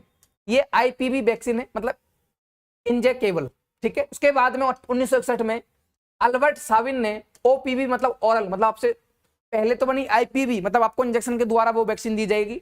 1961 में बन गई आपके OPV मतलब आपके जो वैक्सीन आप लेते हो बूंद बूंद टीका, ठीक है, दवाई ओरल ड्रॉप के द्वारा, तो ये बनी आपके अल्बर्ट सेविन द्वारा। तो इन दोनों को मिलाकर बना दिया गया साल्क व सेविन वैक्सीन। पोलियो में सिर्फ RNA पाया जाता है, DNA नहीं। इसे एंटीरियो वायरस भी कहते हैं। एंटीरियो वायरस के कारण फैलती है पोलियो जो है इसको एंटीरियो वायरस कहते हैं। पोलियो वायरस इसके कारण फैलती है, एंटीरो वायरस। इस बात को जरूर याद रखना, पोलियो में एंटीरो वायरस जरूर याद रखना है भाई आपको। Antero virus, polio antero virus के कारण फैलती है क्योंकि इसमें सिर्फ RNA पाया जाता है, RNA पाया जाता है, DNA नहीं। ये जो वायरस है इस वायरस में सिर्फ RNA पाया जाता है। अपन आगे पढ़ेंगे, कुछ रोग है, कुछ वायरस है जिनमें सिर्फ RNA पाया जाएगा, कुछ रोग है जिनमें सिर्फ DNA पाया जाएगा। आगे इनके बारे में और देखेंगे। अभी याद रखना है पोलियो केंद्रीय तंत्रिका तंत्र को प्रभावित करता है, स्पाइनल कॉर्ड मेरुरज्जु को प्रभावित करता है, ब्रेन को, मस्तिष्क को प्रभावित करता है। पोलियो वायरस, एंटीरो वायरस भी याद रखना, सिर्फ RNA वायरस है। 1955 में जोनास साल्क ने एक वैक्सीन बनाई IPV। 1961 में अल्बर्ट सेविन ने एक वैक्सीन बनाई OPV। इन दोनों को मिलाकर जो पोलियो वैक्सीन उसको बोला जाता है साल्क व सेविन वैक्सीन। आगे जो रोग है उसका नाम है डेंगू, और आप सब लोग इससे चित परिचित हो। डेंगू, बिंबाणु कम हो जाते हैं, प्लेटलेट्स कम हो जाती है, सुना होगा, उसकी प्लेटलेट घटकर 20,000 पे आ गई, 10,000 पे आ गई, तो प्लेटलेट्स कम हो जाती है डेंगू में। कारण है मादा जो एडिज मच्छर है, एडिज एजिप्टी, मादा एडिज मच्छर के कारण फैलता है। और एडिज में भी बात करें तो एडिज एजिप्टी मच्छर के कारण फैलता है। जॉइंट और हड्डियों में इसमें तेज दर्द होता है, इसलिए इसको हड्डी तोड़ बुखार कहते हैं। जांच के लिए क्या है, ट्यूबरक्यूट टेस्ट किया जाता है। ट्यूबरन क्लोराइड टेस्ट किया जाता है। डेंगू वायरस, इसको बोलते हैं अर्बो वायरस। अर्बो वायरस यहां पे इस तरह लिखा हुआ है, अर्बो वायरस। ठीक है, तो डेंगू वायरस को अर्बो वायरस कहते हैं। फिर इसके को जो कारण है वो है अर्बो वायरस। डेंगू को अर्बो वायरस कहते हैं। ऊपर वाले तो जो पोलियो था, पोलियो को बोलते हैं एंटीरो वायरस, डेंगू को अर्बो वायरस। डेंगू का कारण है एडिज एजिप्टी मच्छर, एडिज एजिप्टी मच्छर, एडिज एजिप्टी मच्छर। ये सबसे इंपॉर्टेंट बात है, एडिज एजिप्टी मच्छर डेंगू के लिए जिम्मेदार है।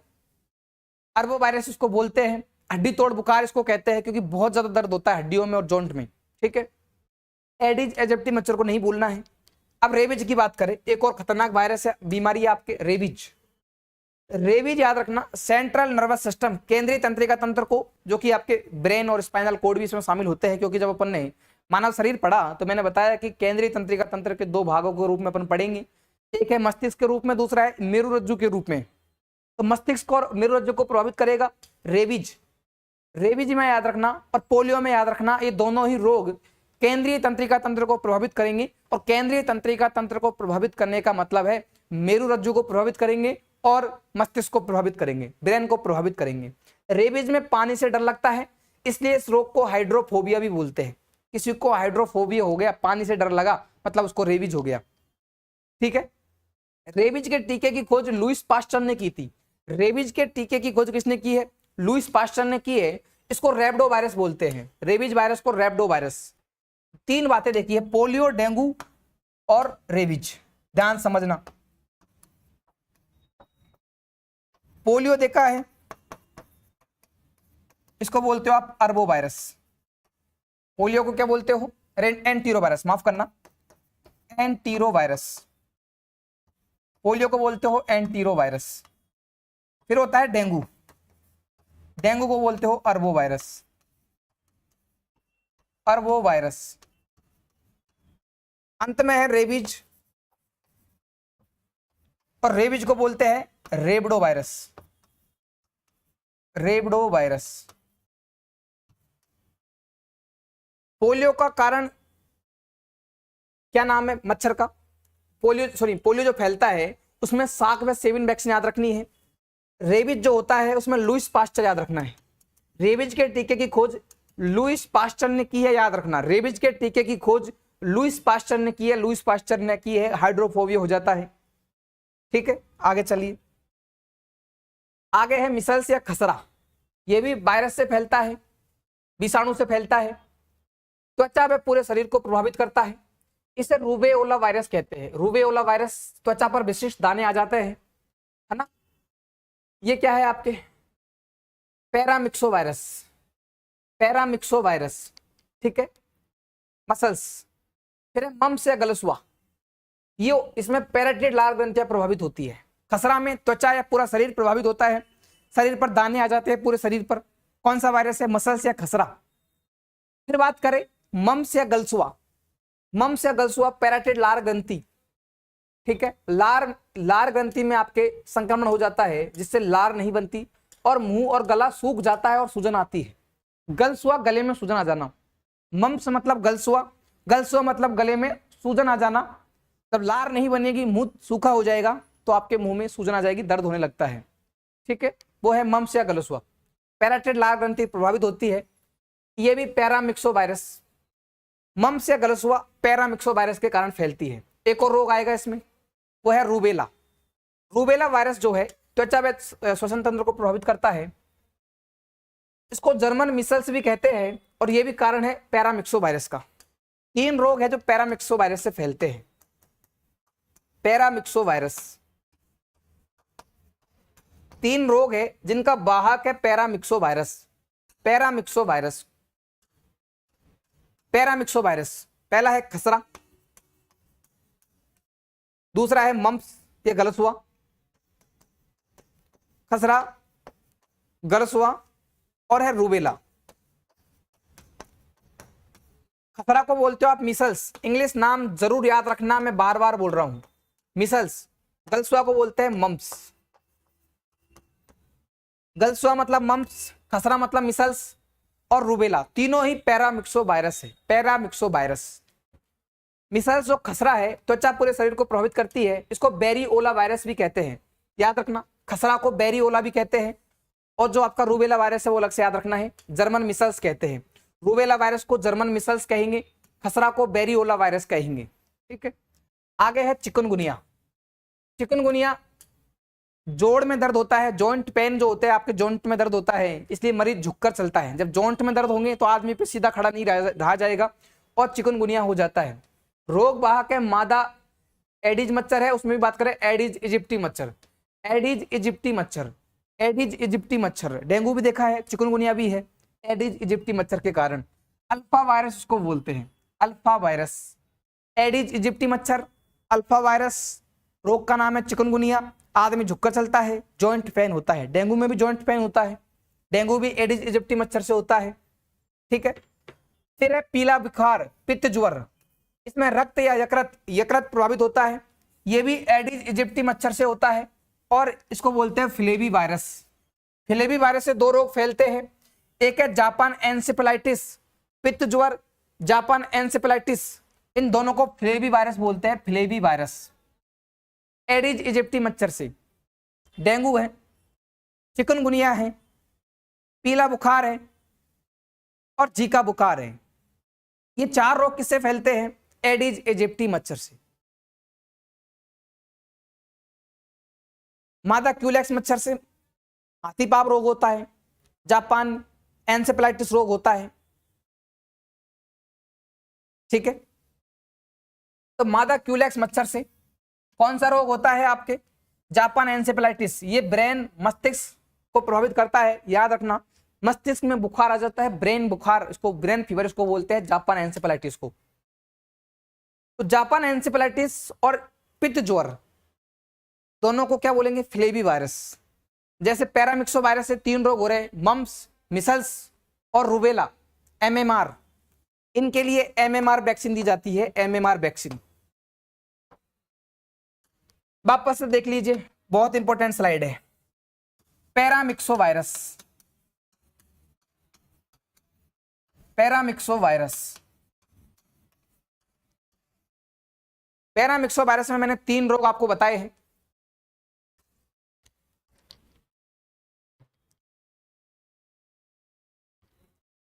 ठीक है, पैरामिक्सो वायरस में तीन रोग बताए मैंने।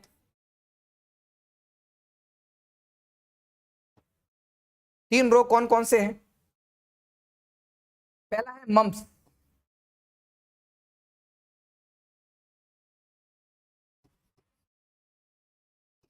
गलसुआ या मम्स, गलसुआ या मम्स। दूसरा है खसरा या मिसल्स, खसरा या मिसल्स। और तीसरा जो रोग होगा पैरामिक्सो वायरस जिसको आप कहोगे, उसका नाम क्या है?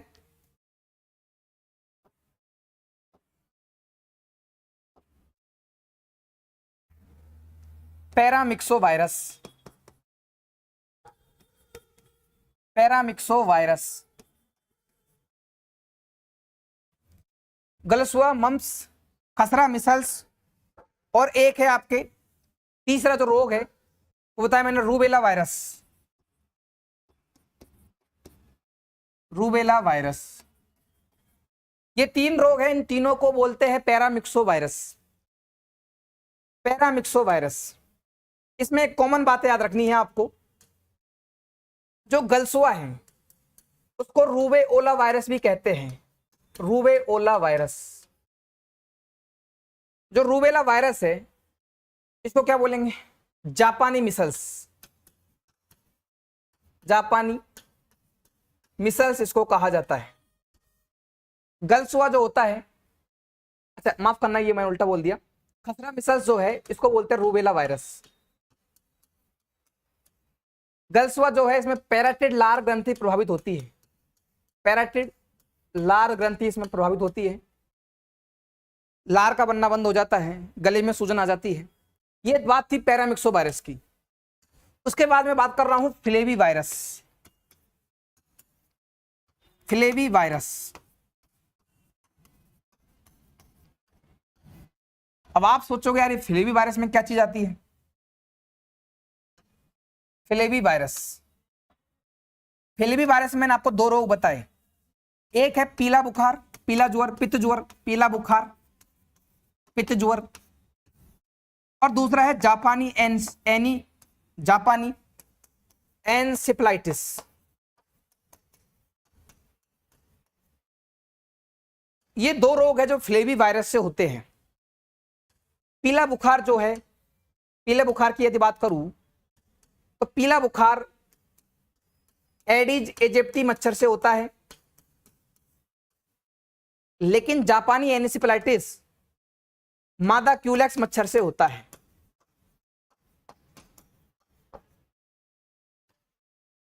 जापानी एनसेफेलाइटिस जो है, इसमें सबसे बड़ी बात है कि ये ब्रेन में, मस्तिष्क में बुखार चढ़ा देता है, तो प्रभावित करता है मस्तिष्क को, मस्तिष्क को प्रभावित करता है, क्योंकि ब्रेन में बुखार आता है, मस्तिष्क में बुखार आता है। पीला बुखार जो है वो यकृत को प्रभावित करता है, और जो बुखार यकृत को प्रभावित करेगा वो रक्त को भी प्रभावित करेगा। ये कुछ महत्वपूर्ण बातें हैं जो आपको याद रखनी है, क्योंकि यहां से प्रश्न भर भर के पूछे जाने हैं परीक्षाओं में।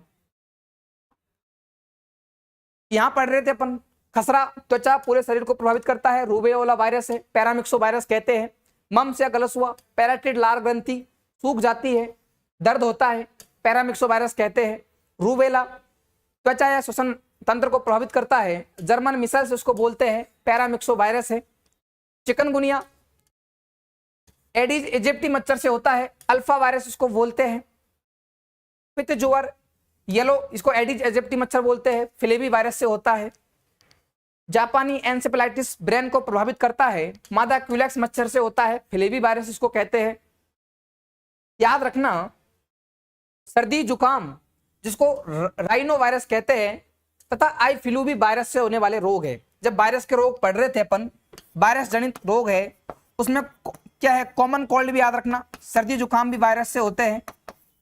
सर्दी, इसको आप, इसका कारण क्या है, राइनो वायरस, राइनो वायरस। दूसरा है आई फ्लू, आई फ्लू भी वायरस से फैलने वाला रोग है। आई फ्लू वायरस से होता है, स्वाइन फ्लू वायरस से होता है, बर्ड फ्लू वायरस से होता है, कॉमन कोल्ड वायरस से होता है, चिकनगुनिया, पित्त ज्वर, ब्रेन, ये वायरस से होते हैं। रूबेला, एमएमआर, ये भी मैंने लिखा नहीं है, मैं लिख देता हूं। ये जो रोग है आपके, गलसुआ, खसरा, मिसल्स, इनके लिए दी जाती है एमएमआर वैक्सीन। एमएमआर वैक्सीन इनके लिए दी जाती है। एमएमआर से मतलब है आर से रूबेला, एम से मिसल्स और एम से खसरा। एम से मिसल्स मतलब खसरा और एम से मम्स मतलब गलसुआ। तो इन तीन रोग के लिए एमएमआर वैक्सीन दी जाती है। भूलना नहीं है, बहुत शानदार कंटेंट पढ़ा रहा हूं आपको, किसी भी परीक्षा में आपको समस्या नहीं आएगी। एमएमआर वैक्सीन, गलसुआ, खसरा और रूबेला, तो ये सारी बातें आपको याद रखनी है। अब देखते हैं हेपेटाइटिस का विशेष वर्गीकरण। हेपेटाइटिस रोग जो है, इसके बारे में पढ़ते हैं और इसका प्रश्न आ जाता है आपके। हेपेटाइटिस बनता है हिपेट शब्द से, जिसका अर्थ है लीवर, यकृत, और लीवर में संक्रमण होता है हेपेटाइटिस रोग में, लीवर में सूजन आ जाती है। हेपेटाइटिस 5 प्रकार का होता है, hepatitis A, hepatitis B, hepatitis C, D और ई। 5 प्रकार का हेपेटाइटिस रोग होता है। अपन देखते हैं एक बार हेपेटाइटिस ए और ई, हालांकि मैं बता चुका हूं इनके बारे में। हेपेटाइटिस ए और ई संक्रमित भोजन और पानी से फैलता है, याद रखना। हेपेटाइटिस ए और ई संक्रमण से फैलता है, संक्रमित भोजन और पानी से फैलता है, संक्रमण से फैलता है, भोजन और पानी। कारण क्या है, भोजन और पानी। अब हेपेटाइटिस बी, सी और डी। हेपेटाइटिस बी, सी और डी ये भी संक्रमण से फैलते हैं, लेकिन संक्रमण का माध्यम बदल गया। संक्रमण भोजन और पानी से फैलता है, हेपेटाइटिस ए और ई, और सेक्सुअल कांटेक्ट, ब्लड। अब सेक्सुअल कांटेक्ट, ब्लड, संक्रमित सुई, एक सुई जिसको उसके व्यक्ति को लगा दिया, ए व्यक्ति को और बी व्यक्ति को भी लगा दिया, तो संक्रमण का खतरा आ सकता है एक दूसरे में। तब भी आपके हेपेटाइटिस बी और सी, बी, सी और डी हो सकता है आपको। बॉडी फ्लूइड, योनि का श्रवण, इससे भी फैलता है, वीर्य से भी फैलता है। 3 कारण क्या क्या है, यौन संपर्क से फैलेगा, इसको आप बॉडी फ्लड भी बोल सकते हैं। योनि से वीर्य संक्रमण, वीर्य स्रावण से, योनि स्रावण से ये फैलता है, जो लिक्विड का स्राव होता है उससे रोग फैलता है। हेपेटाइटिस बी सी डी, तो इनको क्या बोलेंगे, यौन संपर्क से। संक्रमित सुई से फैलता है, ब्लड से फैल सकता है, एक व्यक्ति से दूसरे व्यक्ति में ब्लड चढ़ाते हैं आप, ब्लड ट्रांसफर करते हैं तो भी आपके हेपेटाइटिस बी सी और डी का खतरा है। हेपेटाइटिस बी प्रेगनेंसी में मां के दूध से बच्चे में फैलने का खतरा होता है, इसलिए बच्चे को जन्म के समय हेपेटाइटिस बी का टीका लगाया जाता है, वैक्सीन लगाई जाती है। हेपेटाइटिस बी सी और डी की बात कर रहे थे, तीनों ही यौन संक्रमण से फैलने वाले रोग है। लेकिन हेपेटाइटिस बी मां से बच्चे, मां का जो दूध होता है उससे बच्चे में फैलने का खतरा रहता है, इसलिए बच्चे को जन्म के समय हेपेटाइटिस बी का टीका लगाया जाता है। बात करते हैं आनुवांशिक संरचना। पूरे समूह में केवल हेपेटाइटिस वायरस बी ही एक डीएनए वायरस है। 4 वायरस पड़े हैं, हेपेटाइटिस ए, हेपेटाइटिस बी और हेपेटाइटिस, 4 वायरस है। 5 वायरस कौन कौन से हैं? हेपेटाइटिस के बारे में अपन पढ़ रहे थे, ए, बी, सी, डी और ई। ये 5 रोग है जो वायरस से फैलते हैं। इसमें जो आपको याद रखना है, ए और ई, ए और वी, हेपेटाइटिस ए और ई, माफ करना, ए और ई, ये किससे फैलते हैं? ये फैलते हैं आपके भोजन और पानी से, संक्रमित भोजन और पानी से फैलते हैं। लेकिन हेपेटाइटिस बी, सी और डी, ये तीनों रोग किससे फैलते हैं? एसटीडी रोग है, यौन संक्रमण से फैलते हैं। अब एक वायरस की मैं बात कर रहा हूं, वो है हेपेटाइटिस बी। ये डीएनए वायरस है, जबकि हेपेटाइटिस ए, सी, डी और ई, ये आरएनए वायरस है। RNA virus, RNA virus, RNA virus है hepatitis A, C, D, E.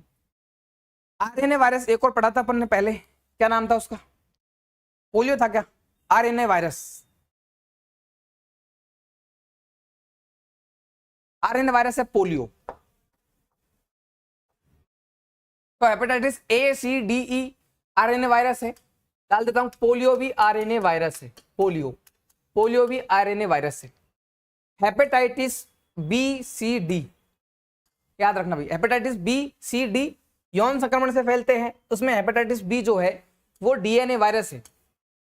Hepatitis B मां के दूध से, मां के दूध से बच्चे में फैलता है, इसलिए जन्म के समय वैक्सीन लगाई जाती है, जन्म के समय वैक्सीन बच्चे में लगाई जाती है। ये सारी बातें याद रखना भाई, ठीक है। आगे चलते हैं, हेपेटाइटिस रोग आपका हो गया। अब एड्स, एड्स याद रखना है। एड्स का पूरा नाम क्या है? एक्वायर्ड इम्यूनो डेफिशिएंसी सिंड्रोम, ये एड्स का पूरा नाम है। इसको स्लिम डिजीज बोलते हैं क्योंकि इसमें वजन नहीं बढ़ता, यह वजन बहुत तेजी से घटता है। जिस व्यक्ति को एड्स है वो बिल्कुल मरियल हो जाता है, उसमें वजन नहीं बढ़ता, इसलिए उसको क्या बोलते हो?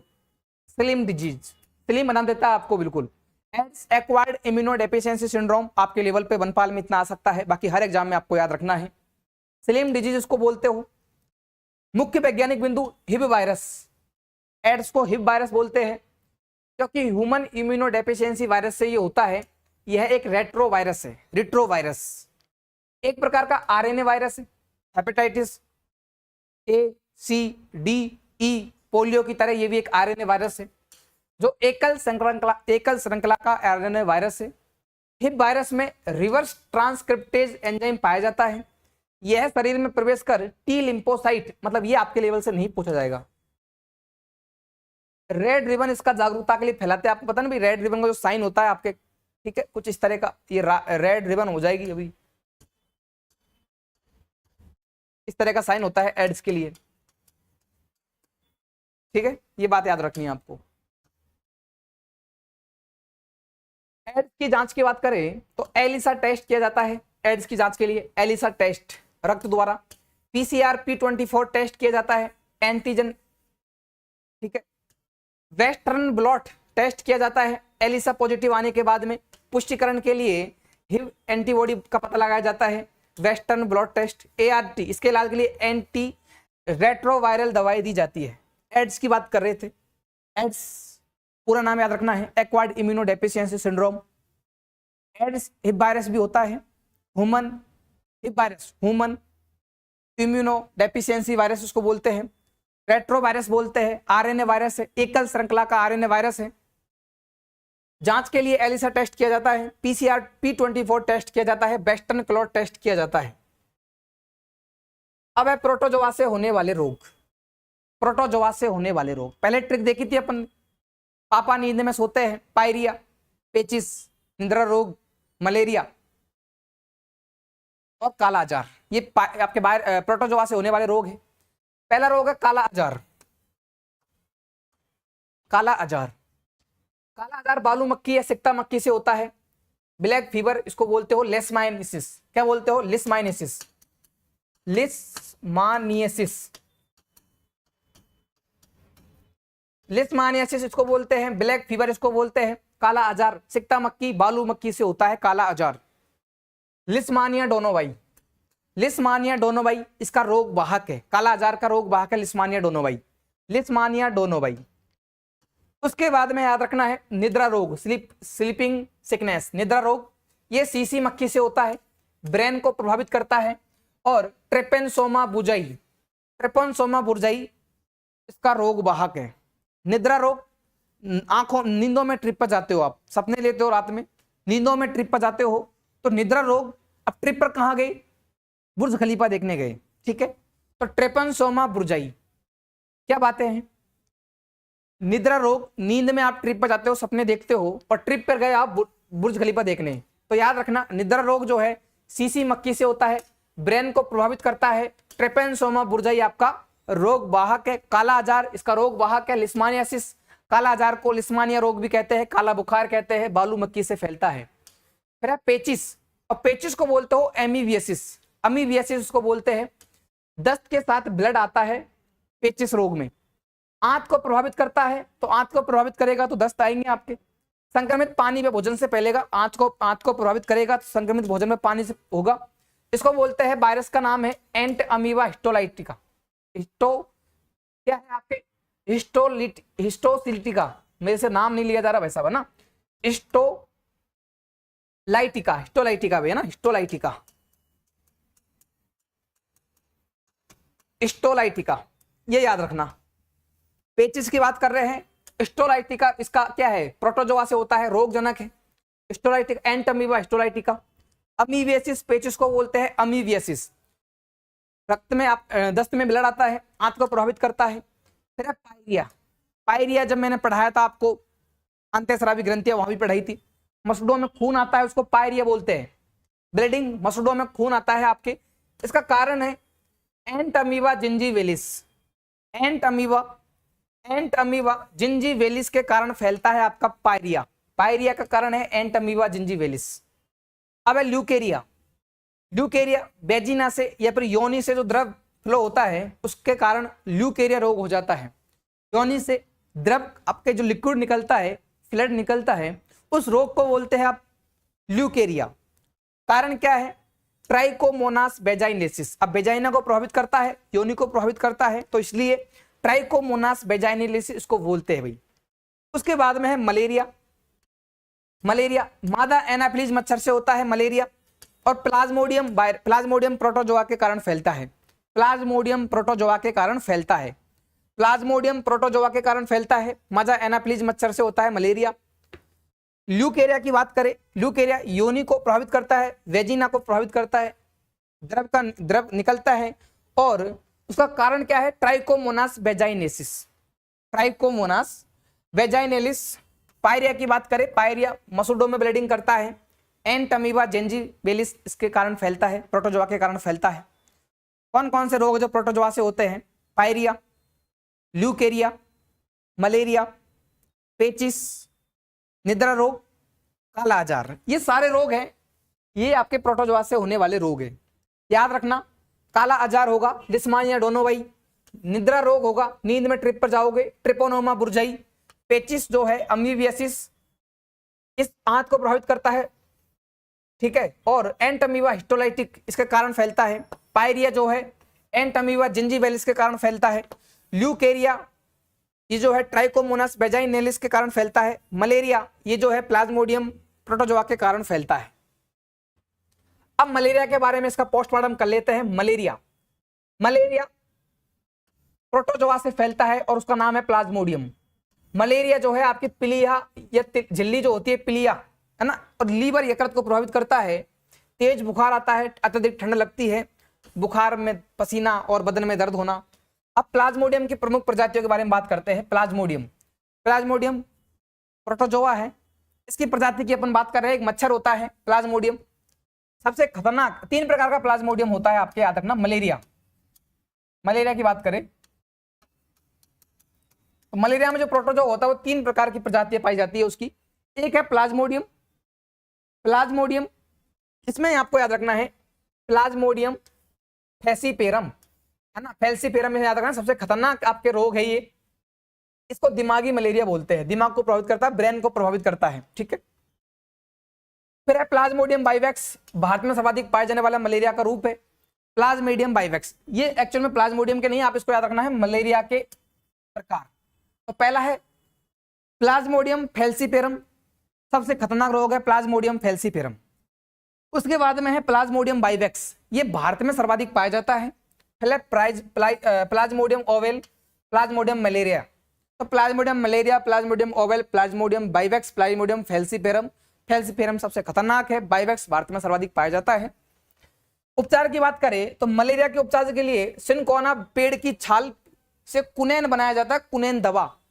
सिनकोना पेड़ याद रखना, सिनकोना पेड़ के द्वारा मलेरिया का उपचार किया जाता है, सिनकोना पेड़ याद रखना, सिनकोना पेड़। और सिनकोना पेड़ से क्या प्राप्त करते हैं? कुनैन प्राप्त करते हैं। और याद रखना सिनकोना एक आवृतबीजी पौधा है, आवृतबीजी पौधा। मलेरिया की बात कर रहे थे, प्रोटोजोआ से फैलता है, यकृत को, फिलिया को प्रभावित करता है, अत्यधिक ठंड, तेज बुखार, दर्द होता है आपके। सिनकोना पेड़ की छाल से आपके कुनैन बनाया जाता है, आपका उपचार किया जाता है। मलेरिया के 4 प्रजातियां हैं, फैल्सीपेरम, बाइवेक्स, ओवेल और मलेरिया। सबसे खतरनाक है फैल्सीपेरम बाइवेक्स, भारत में सर्वाधिक पाया जाता है। उसके बाद में है मलेरिया का जटिल जीवन चक्र। अब ये आपके लेवल से नहीं पूछा जाएगा, इसलिए मैं नहीं पढ़ाऊंगा इसको, लेकिन यदि कोई आरपीएससी की तैयारी भी कर रहा है साथ में, वो टेलीग्राम पर पीडीएफ डाल दूंगा, आप वहां जाके उसको जरूर पढ़ना। मानव शरीर में प्रवेश करता है जब मलेरिया, तो मादा एनाफिलीज मच्छर काटेगा आपको। मैं लिस्ट बना देता हूं आपके, ठीक है। मादा एनाफिलीज मच्छर आपको काटता है, मादा एनाफिलीज मच्छर आपको काटेगा, मच्छर आपको काटता है, मादा एनाफिलीज मच्छर आपको काटता है। तो काटेगा तो मनुष्य में स्पोरोजाइट अवस्था में प्रवेश करता है, रक्त में काटता है तो स्पोरोजाइट अवस्था में प्रवेश करेगा। स्पोरोजाइट अवस्था में जो प्रोटोजोआ है मनुष्य में प्रवेश करेगा। प्रवेश करने के बाद में हमला करता है आरबीसी पर, अटैक करता है, लीवर में आरबीसी पर अटैक करता है। उसके बाद में आरबीसी पूरी तरह फट जाती है, नष्ट हो जाती है और हीमोजाइन बनता है, हीमोजाइन नामक जहरीला पदार्थ बनता है, हीमोजाइन। और जो आपको ठंडक होती है ना, पसीना आता है बहुत ज्यादा, तेज बुखार आता है, ठंडक का कारण है, ठंड का कारण है, बुखार का कारण है, और बुखार का कारण है हीमोजाइन एंजाइम बनता है। मैं बात कर रहा था जब मलेरिया मादा एनाफिलीज मच्छर आपको काटता है तो मानव शरीर में स्पोरोजाइट अवस्था में प्रवेश करता है, रक्त में मिल जाता है, आरबीसी पर अटैक करता है लीवर में जाकर, और हीमोजाइन बनाता है जो कि ठंड का कारण बनता है, अत्यधिक बुखार लेकर आता है। अब कवक से होने वाले रोग, कौन कौन से रोग है जो कवक से फैलते हैं आपके? कवक से होने वाले रोग, फंगल इन्फेक्शन से होने वाले रोग, दाद, खाज खुजली आपकी होती है, एथलीट फूड होता है, गंजापन, खाज खुजली, और जॉक इच या फिर डबल इच इसको बोलते हैं। दाद है, एथलीट फूट है, गंजापन है, खाज खुजली है। वैसे पूछता नहीं है इसमें, बस इसमें एक याद रखना है आपको, एथलीट फूट, एथलीट फुट याद रखना है इसमें, बाकी तो कोई नहीं, सबसे इंपॉर्टेंट है एथलीट फुट।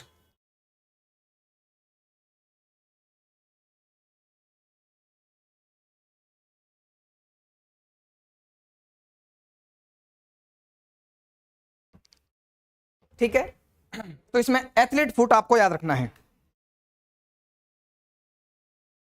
दांत की बात करें तो त्वचा पर लाल गोल व खुजलीदार चकत्ते हो जाते हैं।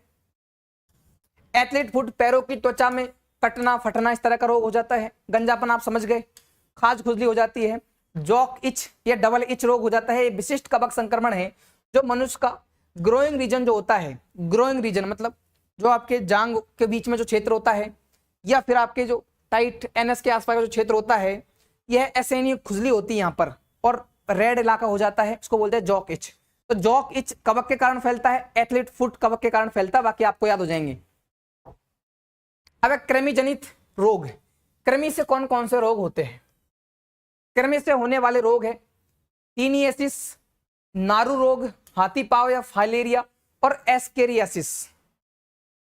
कृमि से होने वाले रोग, कृमि से होने वाले रोग है टेनियसिस, नारू रोग है, नारू रोग, नारू को बाला रोग भी कहते हैं, बाला रोग, नारू रोग या बाला रोग है, हाथी पांव या फाइलेरिया है और एस्केरियासिस है ना। याद रखना इसमें जो आपके कृमि होते हैं, कृमि द्विपार्श्व सममित संरचना में पाए जाते हैं, त्रिकोण की संरचना में होते हैं और कूट गुहिक संरचना में होते हैं। ये कृमि की शेप है, संरचना है। तो ये आपसे पूछेगा नहीं, ये आपसे पूछेगा नहीं, पूछेगा कौन सा रोग कृमि से होता है, इतना भी नहीं पूछेगा। वायरस से, बैक्टीरिया से, प्रोटोजोआ तक आपके लास्ट आएगा प्रश्न, लेकिन ये फिर भी पढ़ लीजिए। कवक से आ जाए, ठीक है, फंगल इन्फेक्शन आ जाए, वहां एथलीट फुट यहाँ पे याद रखना है, जॉक इच याद रखना है, ठीक है, असहनीय खुजली उसमें होती है जॉक इच में। लेकिन कृमि से यदि पूछ ले तो टीनियसिस, नारू रोग या बाला रोग, हाथी पांव या फाइलेरिया और एस्केरियासिस, ये 4 रोग याद रखने हैं। टीनियसिस यह संक्रमण जो आपके कच्चा सुअर का मांस खाते हैं ना, जो लोग मांस खाते हैं या फिर जो कच्चा सुअर होता है ना, उसका मांस खाने से उन व्यक्तियों में टीनियसिस रोग हो जाता है। इसका जो वाहक है, कृमि जो है आपके या फिर वाहक है, उसका नाम है टीनिया सोलियम। टीनियसिस रोग का वाहक है टीनिया सोलियन, टीनिया सोलियन याद रखना भाई। फिर है नारू रोग या बाला रोग, ये दूषित पानी के जरिए फैलता है और राजस्थान में इस रोग का भारी प्रकोप देखने को मिला था पहले प्राचीन काल में, ठीक है। ड्रैकुनकुलस क्या है, मेडिनेंसिस, ड्रैकुनकुलस मेडिनेंसिस नारू रोग या बाला रोग का रोग वाहक है। फिर हाथी पांव या फाइलेरिया, ये अपन ने पढ़ लिया कि जापान क्यूलेक्स मच्छर से फैलता है।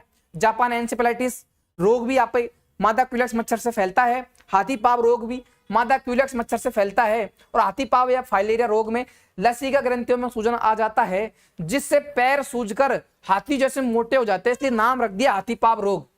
इसका कारण है वाउचेरिया ब्रेनकोप्टाई, वाउचेरिया बेनक्रोप्टाइप के कारण फैलता है हाथी पांव। फिर है एस्केरियासिस, छोटी आंत को प्रभावित करता है, दूषित पानी भोजन से फैलता है। और एस्केरिस लुम्ब्रिकाइटिन, अब इतना नहीं पूछेंगे आपसे, बस एस्केरियासिस कृमि रोग से होता है, हाथी पांव फाइलेरिया कृमि रोग से होता है, मादा क्यूलेक्स मच्छर याद रखना, बाउचेरिया ब्रेनकोप्टाई याद रखना, नारू रोग या बाला रोग याद रखना, ड्रैकुनकुलस मेडिनेंसिस और टीनियसिस याद रखना। कच्चे सुअर का मांस खाने वालों में टीनिया सोलियन जो आपके कृमि होता है उसके कारण फैलता है टीनियसिस।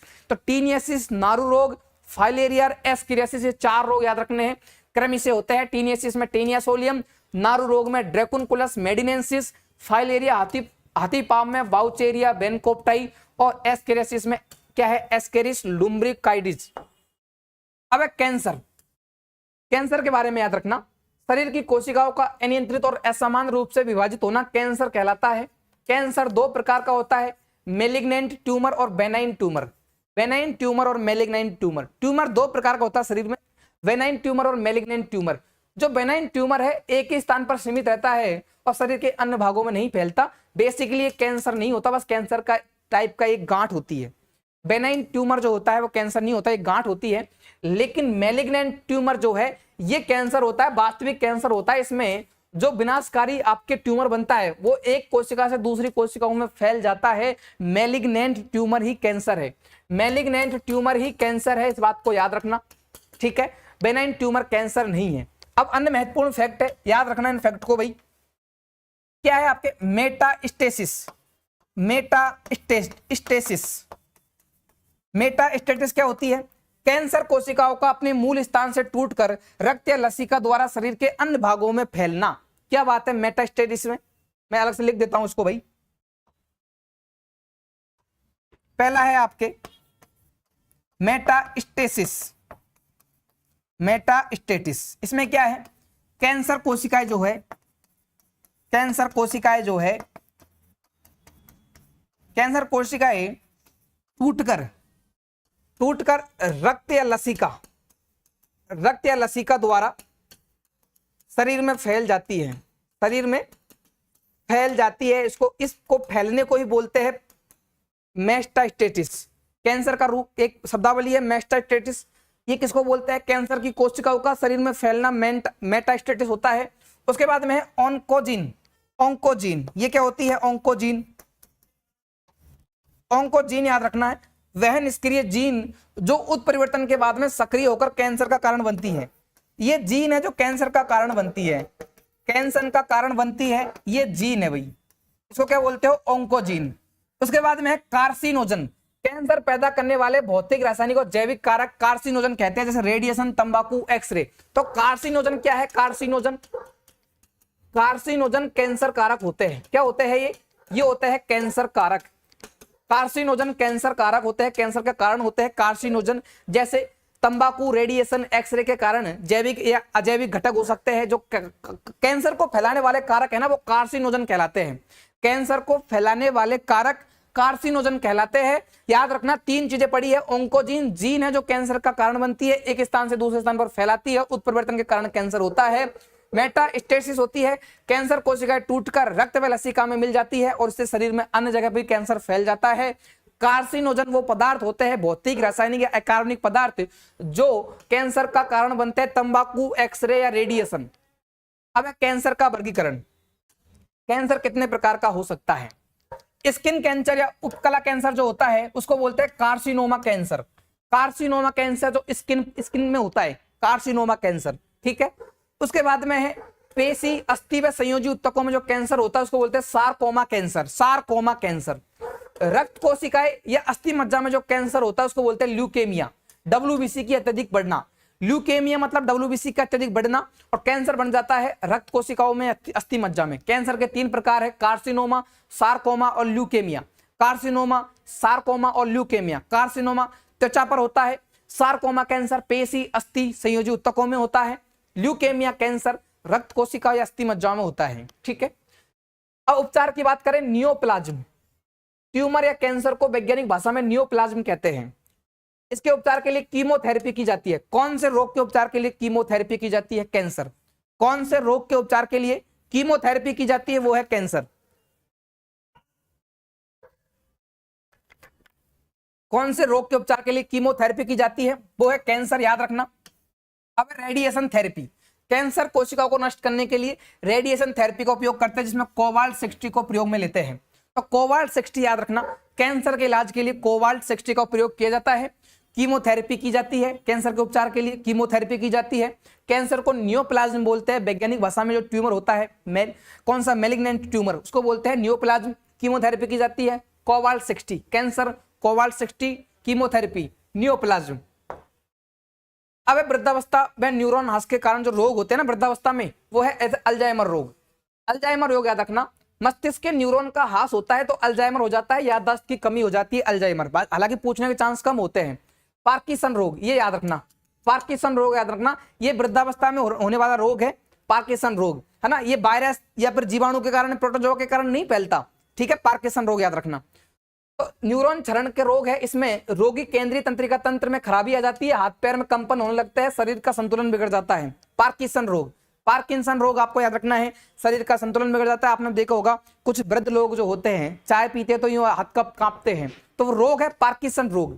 पार्किंसन रोग में शरीर का संतुलन बिगड़ जाता है और हाथ पैर में कंपन होता है न्यूरॉन का ह्रास के कारण। जब एज आपकी बढ़ जाती है तो पार्किंसन रोग होता है, अल्जाइमर रोग होता है वृद्धावस्था में, ठीक है। एक है लीवर सिरोसिस। लीवर सिरोसिस, अत्यधिक अल्कोहल का आप सेवन करते हैं तो लीवर में वसा जम जाती है, जैसे लीवर नष्ट होने लगता है, इसको बोलते हो लीवर सिरोसिस। लीवर सिरोसिस याद रखना भैया ना, फैटी लीवर भी इसको कहते हैं। अब धातुओं से होने वाले रोग या प्रदूषण से होने वाले रोग। धातुओं से या प्रदूषण से होने वाले रोग, धातु या प्रदूषण से होने वाले रोग, इसमें आपको क्या याद रखना है भाई, ठीक है, धातुओं से होने वाले रोग में कैडमियम, कैडमियम से रोग होता है इटाई इटाई, हड्डी व जोड़ों में तीव्र दर्द होता है, किडनी प्रभावित होती है। कैडमियम से होने वाला रोग है इटाई इटाई। कॉपर से होने वाला रोग है विल्सन रोग। पारा या मरकरी से फैलता है मीना माता रोग। नाइट्रेट के कारण फैलता है ब्लू बेबी सिंड्रोम। सीसा या लेड के कारण फैलता है प्लम्बिज्म। और आर्सेनिक के कारण फैलता है ब्लैक फुट डिजीज। ये 5 रोग है, कितने हैं, 6 रोग है जो प्रदूषण से या धातुओं से फैलते हैं।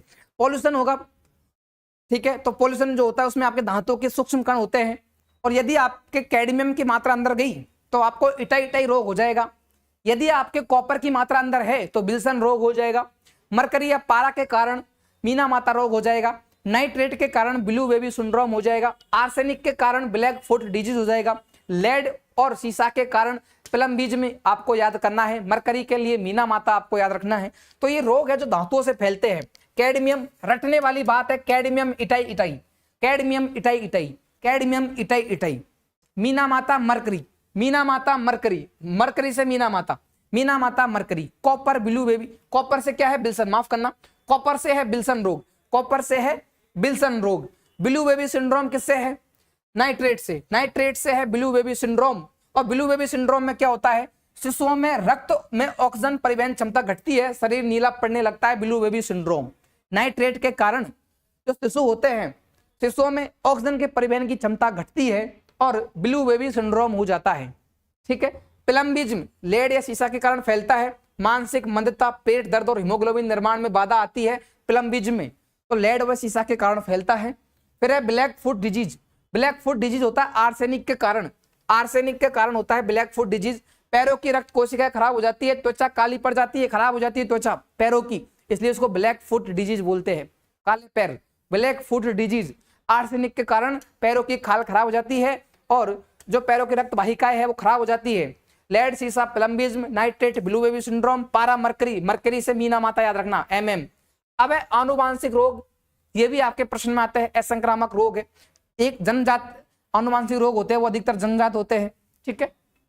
तो आनुवांशिक रोग 2 तरह से फैलते हैं, आनुवांशिक रोग 2 तरह से फैलते हैं। एक है गुणसूत्रीय संख्या में परिवर्तन के कारण, मतलब क्रोमोसोमल रोग, गुणसूत्रीय संख्या में परिवर्तन के कारण, और दूसरा है जीन उत्परिवर्तन के कारण, जीन म्यूटेशन के कारण, जीन उत्परिवर्तन के कारण फैलता है और गुणसूत्रीय संख्या में परिवर्तन के कारण फैलता है। दो तरह से फैलता है आनुवांशिक रोग, जीन और गुणसूत्रीय उत्परिवर्तन के कारण।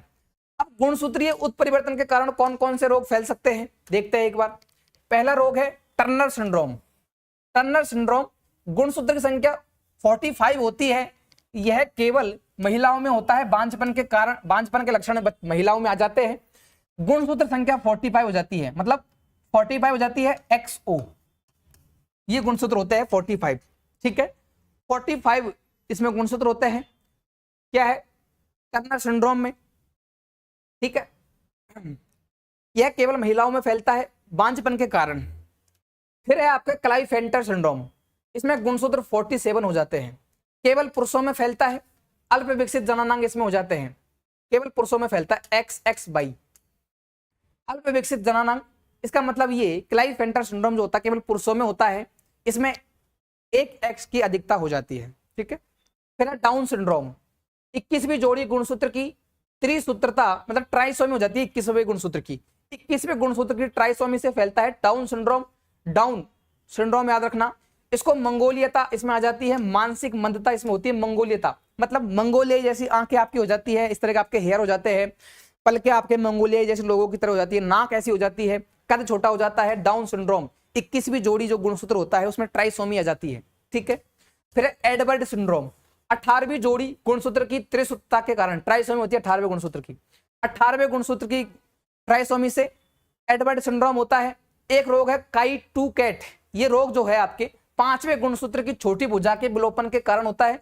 बच्चा बिल्ली की तरह रोता है, बच्चा बिल्ली की तरह रोता है, cri du chat, cri du cat मानना ये गलत लिखा हुआ, कैट, क्राई टू कैट, बच्चे की तरह, जो बिल्ली की तरह बच्चा रोता है 5वें गुणसूत्र की भुजा के विलोपन के कारण, ये याद रखना। तो इसमें कौन कौन से रोग है, पहला है 5वें गुणसूत्र के कारण क्राई टू चैट, फिर एडवर्ड, याद रखना है एडवर्ड जो है 1800 में भारत आए थे। एडवर्ड 1800 में भारत आए थे तो 18वें गुणसूत्र में ट्राइसोमी। एडवर्ड 1800 में भारत आए थे तो 18वें गुणसूत्र में ट्राइसोमी। ठीक है। फिर है आपके डाउन सिंड्रोम। जब आपके डाउन सिंड्रोम होता है 18 की एज तक आपका गुस्सा भयंकर रहता है, क्योंकि आप समझते नहीं हो चीजों के बारे में, क्या रिजल्ट कैसा रहेगा, तो बहुत ज्यादा आप में गुस्सा रहता है 21 की एज तक। तो 21 के बाद में आप में समझदारी मैच्योरिटी आने लगती है 21 की एज के बाद में, तो डाउन होने लगते हो आप, थोड़ा झुककर चलना सीखते हो 21 तक। 18 19 20 में आप बस सबको फाड़ देंगे इस तरह की सोच रखते हो। जैसे ही आप 21 क्रॉस करते हो तो आपको लगता है कि नहीं ऐसा नहीं होता, धैर्य रखना जरूरी है, और आप डाउन हो जाते हो। तो डाउन सिंड्रोम 21 के बाद में, 18 में एडवर्ड भारत आए थे और डाउन सिंड्रोम 21वीं जोड़ी गुणसूत्र में ट्राइसोमी आ जाती है, मंगोलियता आ जाती है, मंगोलिय लक्षण आ जाते हैं, मानसिक मंदता आ जाती है। क्लाइफेंटर केवल पुरुषों में है, टर्नर सिंड्रोम केवल महिलाओं में है। ये दो बातें याद रखना। क्लाइफेंटर जो सिंड्रोम है, क्लाइफेंटर और टर्नर सिंड्रोम। टर्नर सिंड्रोम, क्लाइफेंटर जो है ये केवल पुरुषों में है, केवल पुरुष में है। इसमें 47 गुणसूत्र होते हैं XXY। और जो टर्नर सिंड्रोम है केवल महिलाओं में होता है। टर्नर सिंड्रोम केवल महिलाओं में होता है। इसमें 45 गुणसूत्र होते हैं, X और 0। वैसे तो आप में 46 गुणसूत्र होने चाहिए, 23 जोड़ी गुणसूत्र स्वस्थ रूप से आप में पाए जाते हैं, लेकिन एक की कमी है यहाँ पर, इसलिए महिलाओं में हो गया। महिलाओं के लिए XX होना आवश्यक है, 46वां गुणसूत्र महिलाओं में XX होना आवश्यक है। अब यदि XX आप में नहीं है, आप में सिर्फ X 0 है, मतलब जो 46वां गुणसूत्र है वो अनुपस्थित है, 0 है, आप में 45 गुणसूत्र है, इसका मतलब आप महिला हो, और महिलाओं में समस्या होती है टर्नर सिंड्रोम की। टर्नर सिंड्रोम केवल महिलाओं में 45 गुणसूत्र पाए जाते हैं, X 0 लास्ट होता है बांझपन के कारण। महिलाओं में बांझपन का कारण हो जाता है, इसके कारण महिलाएं बांझ बनती है, बांझपन। तो XO बांझपन 45, पुरुषों में 47 XXY।